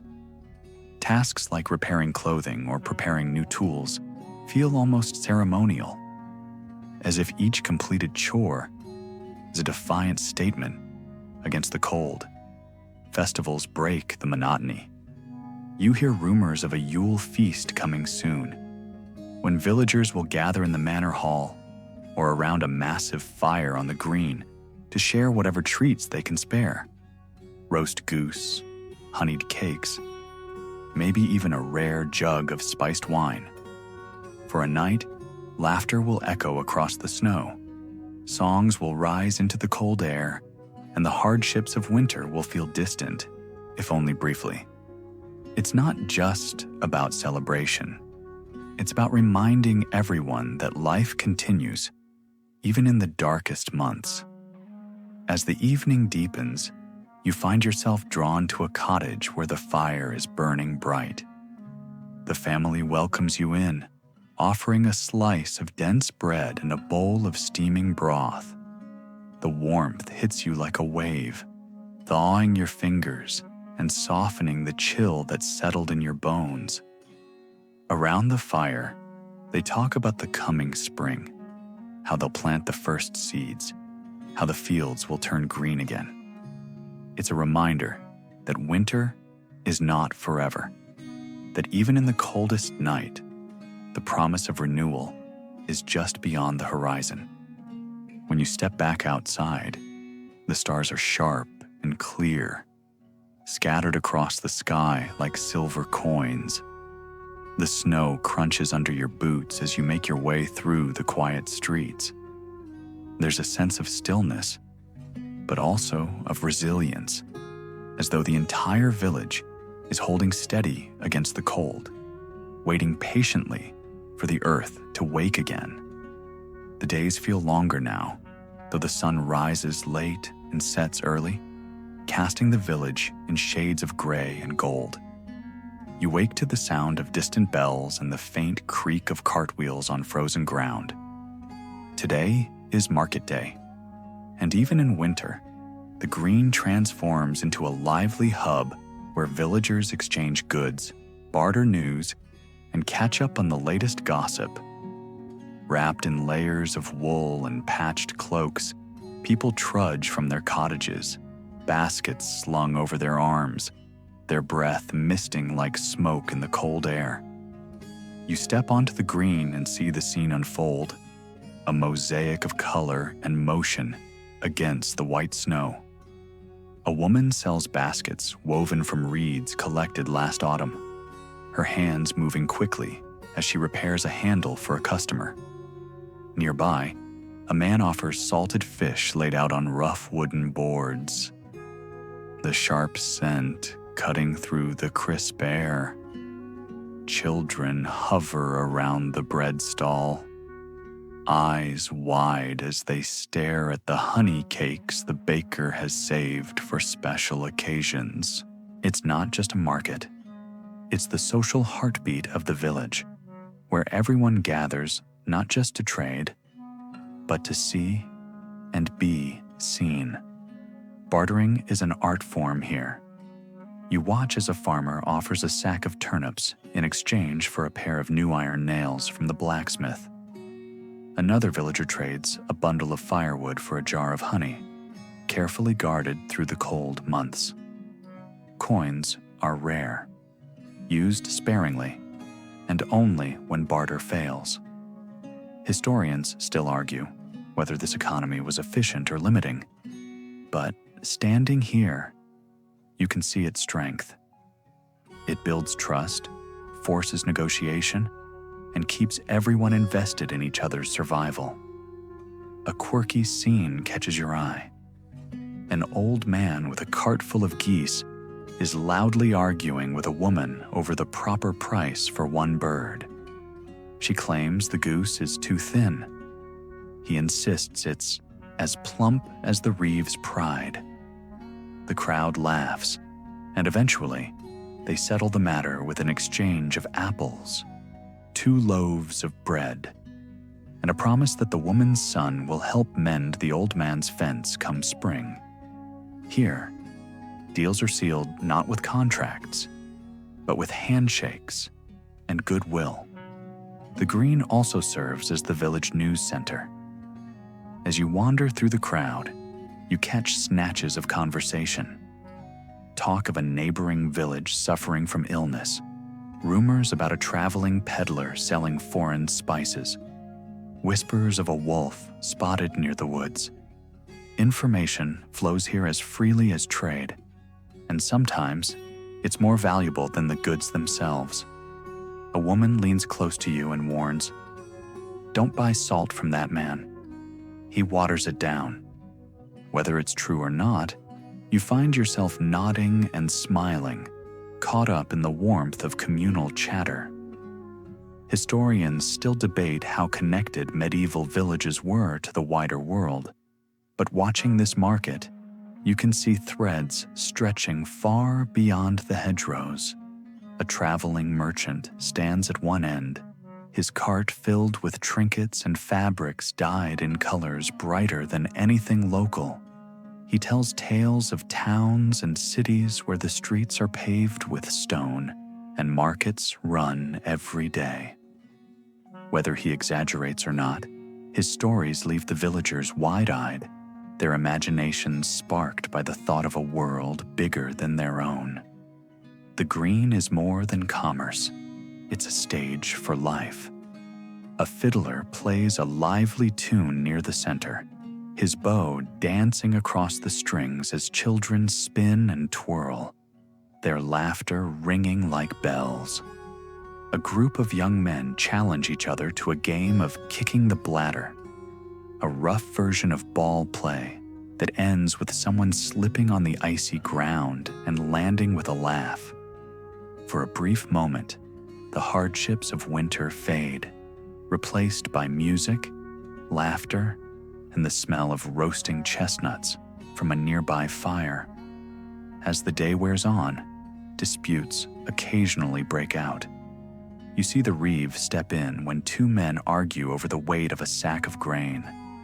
With calm authority, he settles the matter, reminding everyone that fairness keeps the market alive. A few jokes fly, tensions ease, and the trading resumes. It's remarkable how quickly tempers cool when community is at stake. No one can afford to hold grudges here, not when survival depends on cooperation.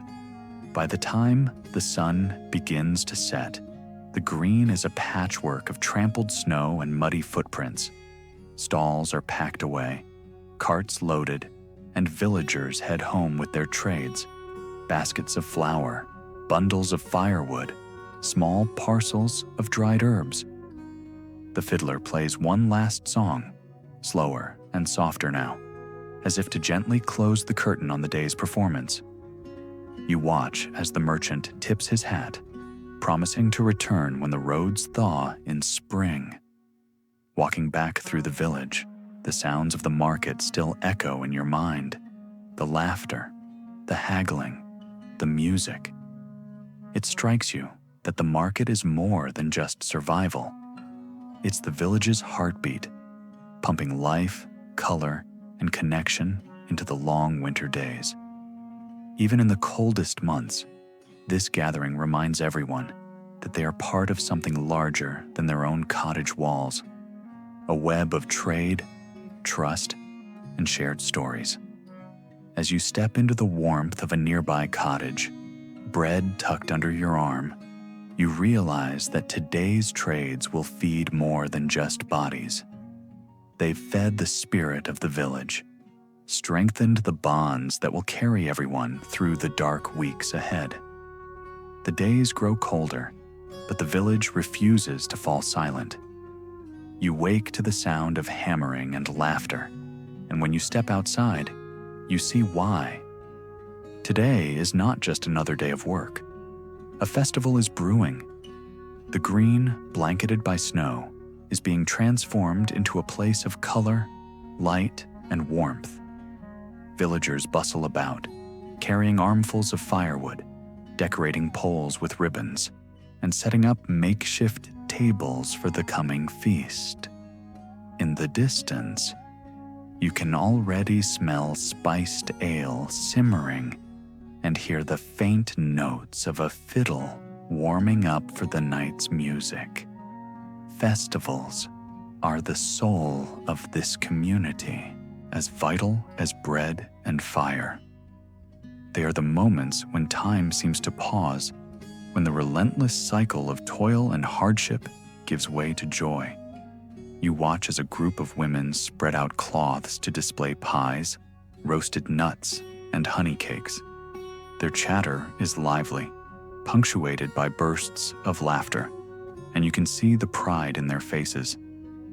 For once, everyone dresses in their best clothes, even if best simply means the tunic without patches or a cloak that smells faintly of lavender instead of smoke. Historians still argue whether medieval festivals were purely religious or largely social. But here, you can see they are both. The day begins with a service at the church where the priest blesses the gathering and offers prayers for good weather, strong harvests, and health. Then, with the ringing of bells, the villagers spill onto the green, and the celebration begins. There's something almost magical in the air, as if the village itself exhales all its worries for a few precious hours. A quirky detail catches your attention. The maypole, a tall wooden pole decorated with ribbons and greenery, stands proudly at the center of the green. Even in winter, its presence is symbolic, a reminder of fertility, renewal, and the promise of spring. You watch as young men and women gather around it, weaving colorful ribbons in intricate patterns as they dance. Their cheeks are flushed from the cold and the excitement, and the sound of their laughter mingles with the steady rhythm of the fiddle. Food plays a starring role in these celebrations. You see the baker handing out fresh loaves, still warm from the oven, their crusts golden and inviting. Nearby, a man tends to a spit with a roasted goose turning slowly, its skin crackling and dripping fat into the flames. The smell alone is enough to make your stomach rumble. Children dart between tables, sneaking bits of honey cake when they think no one is looking, their faces sticky and happy. The air is thick with scents, spices, smoke, sweet-baked goods, and the earthy aroma of roasted root vegetables. Then come the games. A group of boys engage in a tug-of-war, their boots slipping on the icy ground as the crowd cheers them on. A mock joust begins, where two men on hobby horses, sticks with carved wooden heads, charge at each other while the villagers howl with laughter. Even the reeve, usually so serious, can't help but grin as he judges the contest for who looked most knightly, which somehow goes to a man whose wooden horse lost its head halfway through. Historians still debate how much leisure time medieval peasants had, but standing here, you can see that these festivals are more than leisure. They are a form of survival. They give people a reason to laugh, to dance, to feel alive after months of mud, labor, and cold. They remind the villagers that life is not only about work and hardship, but also about joy and connection. As evening falls, the green is illuminated by a large bonfire. Sparks shoot into the night sky, and the entire village gathers around its warmth. The fiddler strikes up a lively tune, and soon everyone is dancing, the patterns of their steps forming a kind of living tapestry. Couples twirl, children clap, and even the elders seated on wooden benches tap their feet in time with the music. The fire crackles, its glow reflected in smiling faces, and you feel the weight of centuries in this moment. It's the same joy that countless generations before have felt, passed down like a tradition of fire and song. A funny moment unfolds when a man tries to juggle apples and drops one into the snow. A chorus of good-natured teasing erupts, and someone throws him a cup of ale as consolation. The atmosphere is infectious. You can't help but smile, warmed by both the fire and the laughter around you. As the music softens, the priest steps forward, raising his voice above the hum of conversation.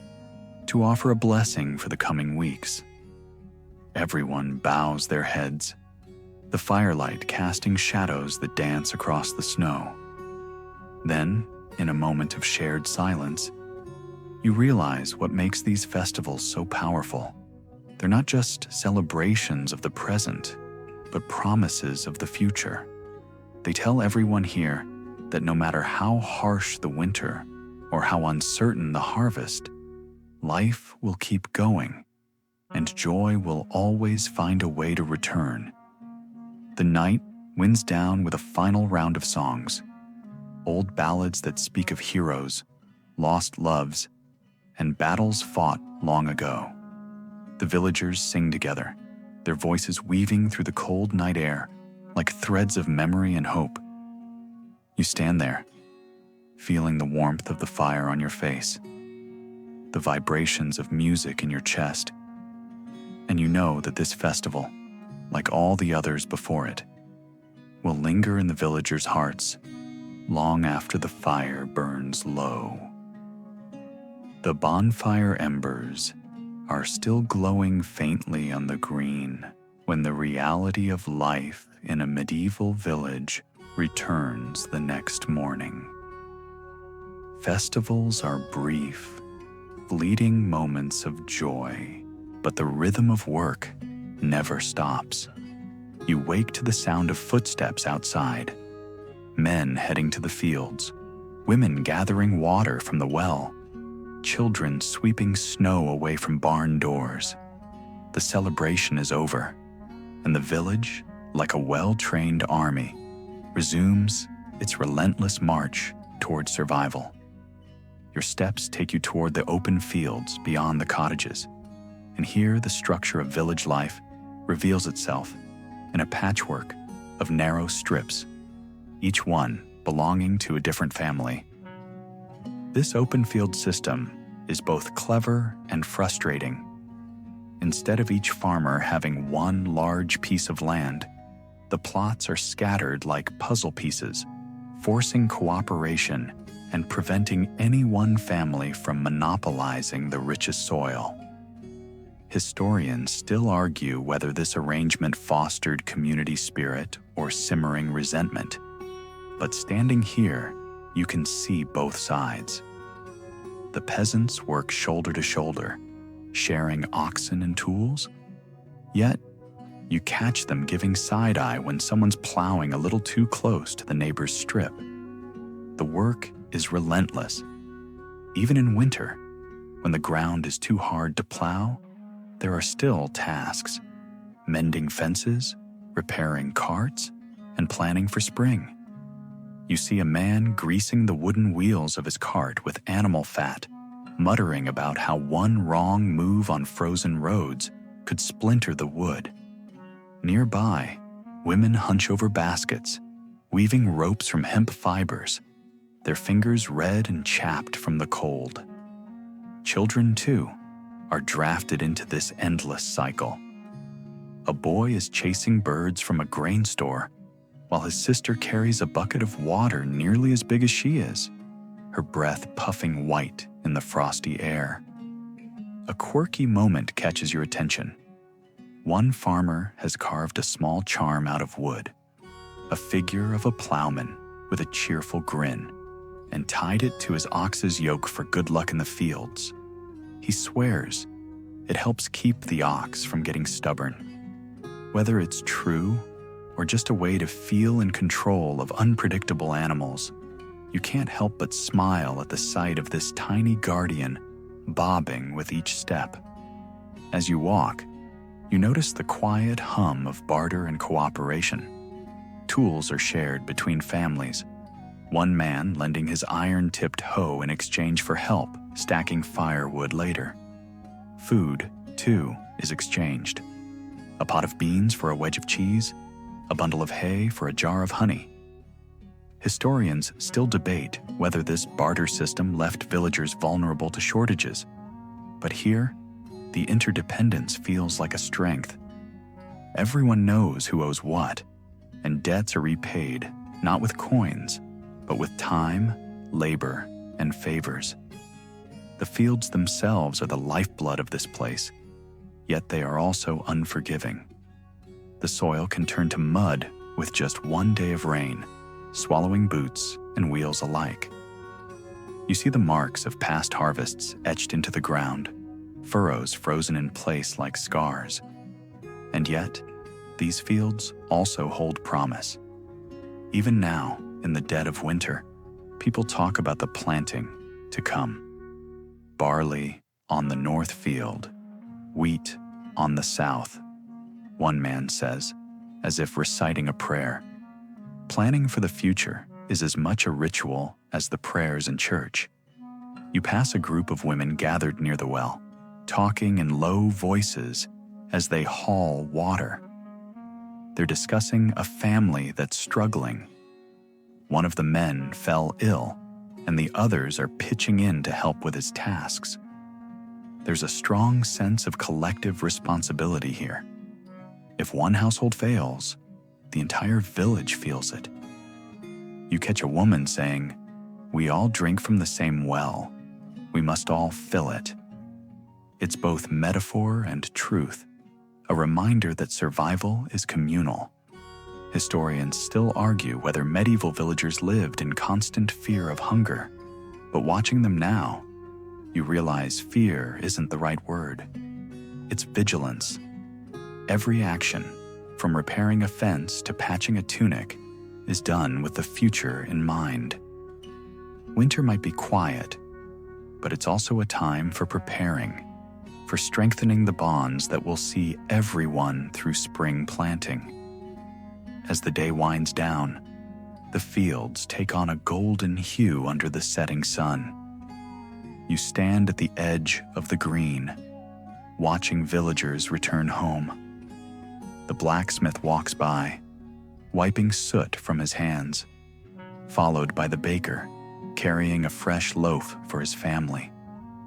The reeve stops to speak with a group of men about repairing the bridge near the river, a task that must be done before the thaw. There's no sense of off days here. Every step, every conversation is part of the ongoing effort to keep the village alive and thriving. A funny moment unfolds when a pig escapes from its pen and runs squealing across the green, with 3 children chasing after it.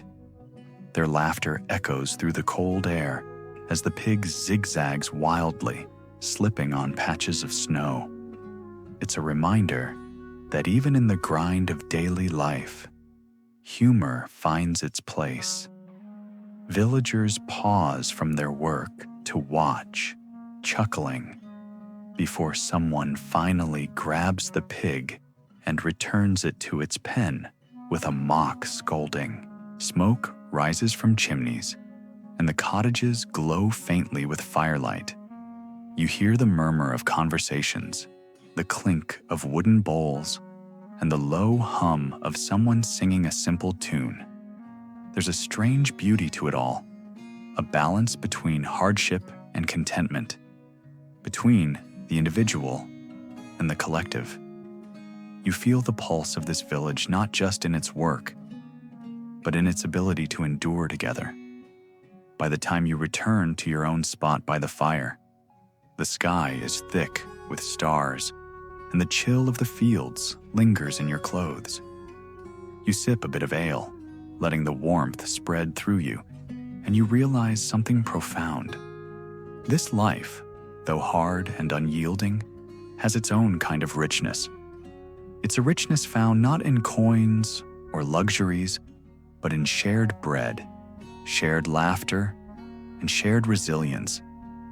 The night is still when you awaken, the soft crackle of the hearth, the only sound. Outside, the snow is piled high against the door, and the village seems to be holding its breath beneath the weight of winter. This is the season of patience, of waiting for the earth to turn green again. But it is also a time of reflection. As you step outside, the moon casts a silvery light over the cottages, making the village look almost like a frozen painting. You can see the trails of smoke rising from chimneys, curling like lazy ribbons into the dark sky. Winter mornings are slow here. You hear a rooster crow faintly, muffled by snow, and soon the quiet breaks as villagers emerge from their cottages, wrapped in heavy cloaks. The day begins with feeding animals in the barns, pigs grunting for scraps, cows lowing for hay, chickens scratching at the frozen ground. You help carry a bucket of warm mash for the goats, feeling the steam rise against your cold hands. Even in this harsh weather, the animals must be tended first.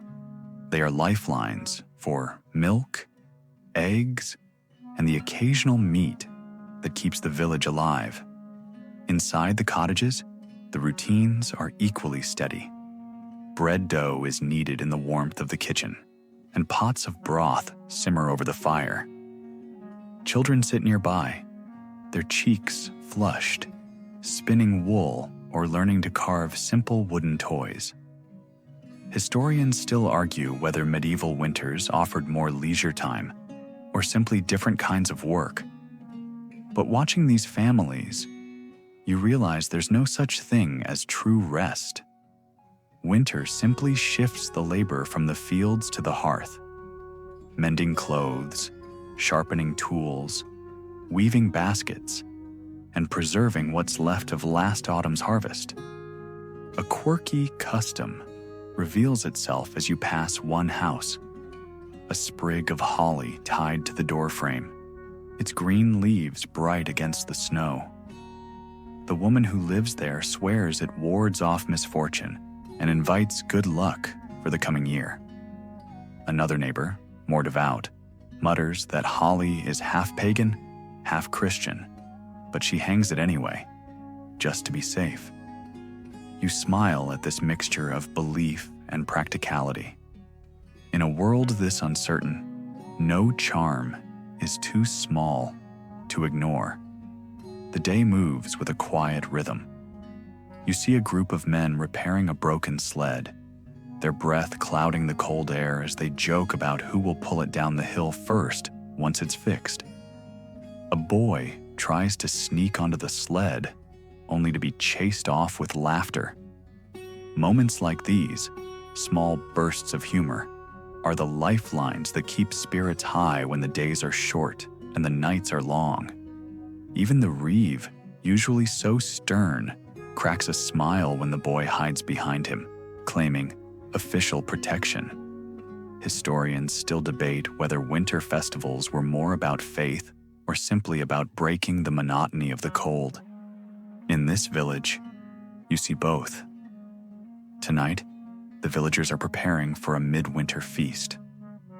As the afternoon fades, the green comes alive once again, with people setting out wooden tables, hauling logs for a bonfire, and hanging garlands of evergreen branches. The scent of roasting meat and spiced ale fills the air. You watch as the baker pulls honey cakes from his oven, the golden crusts shining like treasure against the dark winter evening. The feast begins as the sun sets, painting the snow with hues of pink and gold. Villagers gather around the fire, cups of ale in hand, their faces glowing in the light. Songs begin, old ballads about saints, winter hunts, and the turning of the seasons. A fiddler's tune rises, and soon people are dancing, their boots stamping patterns in the snow. Children run in circles, laughing, their breath forming halos in the frosty air. Even the animals, safe in their barns, seem to sense the warmth of this celebration. A curious tradition unfolds. The burning log, saved from last winter, is placed on the fire with cheers and blessings. They believe it carries the spirit of survival from one year to the next, ensuring that no matter how harsh the cold, life will continue. The priest offers a prayer, but even he seems to enjoy the ale and laughter more than the solemnity of the moment. This is not just a feast. It's a declaration that the village endures, that even in the harshest season, joy can be found. As the night deepens, you stand near the fire, feeling its warmth seep into your bones. Sparks fly upward like tiny stars, and for a moment, the cold and the hardships fade. You look around at the smiling faces, the dancing figures, the shared food and laughter, and you realize this is the heartbeat of the village. Not the fields, not the manor, not even the church, but these moments of unity when every person here is simply human, equal, and alive. When the fire begins to die down, the villagers start to drift home, their voices softening, their laughter turning into murmured goodnights. You walk back through the snow, the moon high above, and you feel a deep sense of peace. The world is harsh, yes, but it is also filled with small wonders. Warm bread, shared stories, the glow of a fire in the darkness. By the time you return to your place near the hearth, the village is quiet again. The only sound, the faint creak of the wind against wooden beams. You close your eyes, and the memories of the feast linger. The music, the warmth, the unspoken promise that spring will come. It always does. The village is asleep now. Outside, snow glitters faintly under the moon, untouched and silent, like the earth has paused to breathe. The wind that howled during the day has quieted into a whisper, weaving through the eaves and the empty lanes like a soft lullaby. You can almost hear the faint creak of the wooden beams settling, the sigh of a thatched roof beneath its frost, and the deep, rhythmic breath of a world wrapped in winter's embrace. Inside, the last embers of the fire glow like sleepy eyes, their warmth spreading gently across the room. You sink closer to the hearth, feeling the slow radiance against your skin. Each crackle of wood feels like a soft heartbeat, steady and reassuring. The shadows on the walls dance lazily, their movements slow and hypnotic, as if they too are ready to rest after a long day of labor and laughter. Your mind drifts over what you've seen: the crowded market, the tug-of-war games, the flicker of firelight on smiling faces. All of it blends together now: the sound of music, the scent of roasted bread, and the warmth of shared stories becoming a kind of memory tapestry. It doesn't matter that the world outside is cold and harsh. Inside this little circle of light and warmth, you feel safe, like time itself has slowed to cradle you. The cottages around you are dark now. Families have retreated to their sleeping spaces, curling under woolen blankets, their dreams carrying echoes of songs sung by the bonfire. Somewhere, a child mumbles in sleep, while in another home, a dog shifts, letting out a soft sigh. The village is resting, and in that stillness, there's a kind of quiet magic, a sense that this moment belongs entirely to you, unhurried and gentle. Take a deep breath and notice the air, the soft scent of ash, a trace of honey, the cool crispness that sneaks in from under the door. Each inhale feels slower, heavier, like your body is already preparing for rest. Your shoulders loosen as if someone gently removed the weight of the day. The warmth of the fire wraps around you, and your hands relax, your breath falling into a quiet rhythm, steady as the wind outside. Historians still debate what life felt like in these villages centuries ago, but here, now, you can sense the truth. It was not just toil, but connection. People enduring the seasons together, sharing what little they had, and finding light in each other's presence. Maybe that's why nights like these feel timeless. as if some part of the past is still alive in the sound of the fire and the softness of the snow. The fire begins to settle into its last flickers, glowing softly like a fading sunset. Outside, the stars shine so clearly that they seem almost close enough to touch. You look at them for a moment, feeling the stillness of the world and the softness of the air around you. In this quiet, there's nothing to do and nowhere to be. Just you, breathing slowly, letting your thoughts grow lighter, drifting like smoke into the night. Your eyes grow heavier. The warmth of the hearth feels like a lullaby, pulling you closer to sleep. Beyond the walls, the fields lie waiting under snow, dreaming of spring. You can almost feel that promise, the quiet certainty that the seasons will turn, the earth will wake, and the village will come alive again. But not yet. Not now. Now it's time to rest. Let your body sink into this warmth. Let your mind soften and allow the day to fade. There's nothing left to do but close your eyes.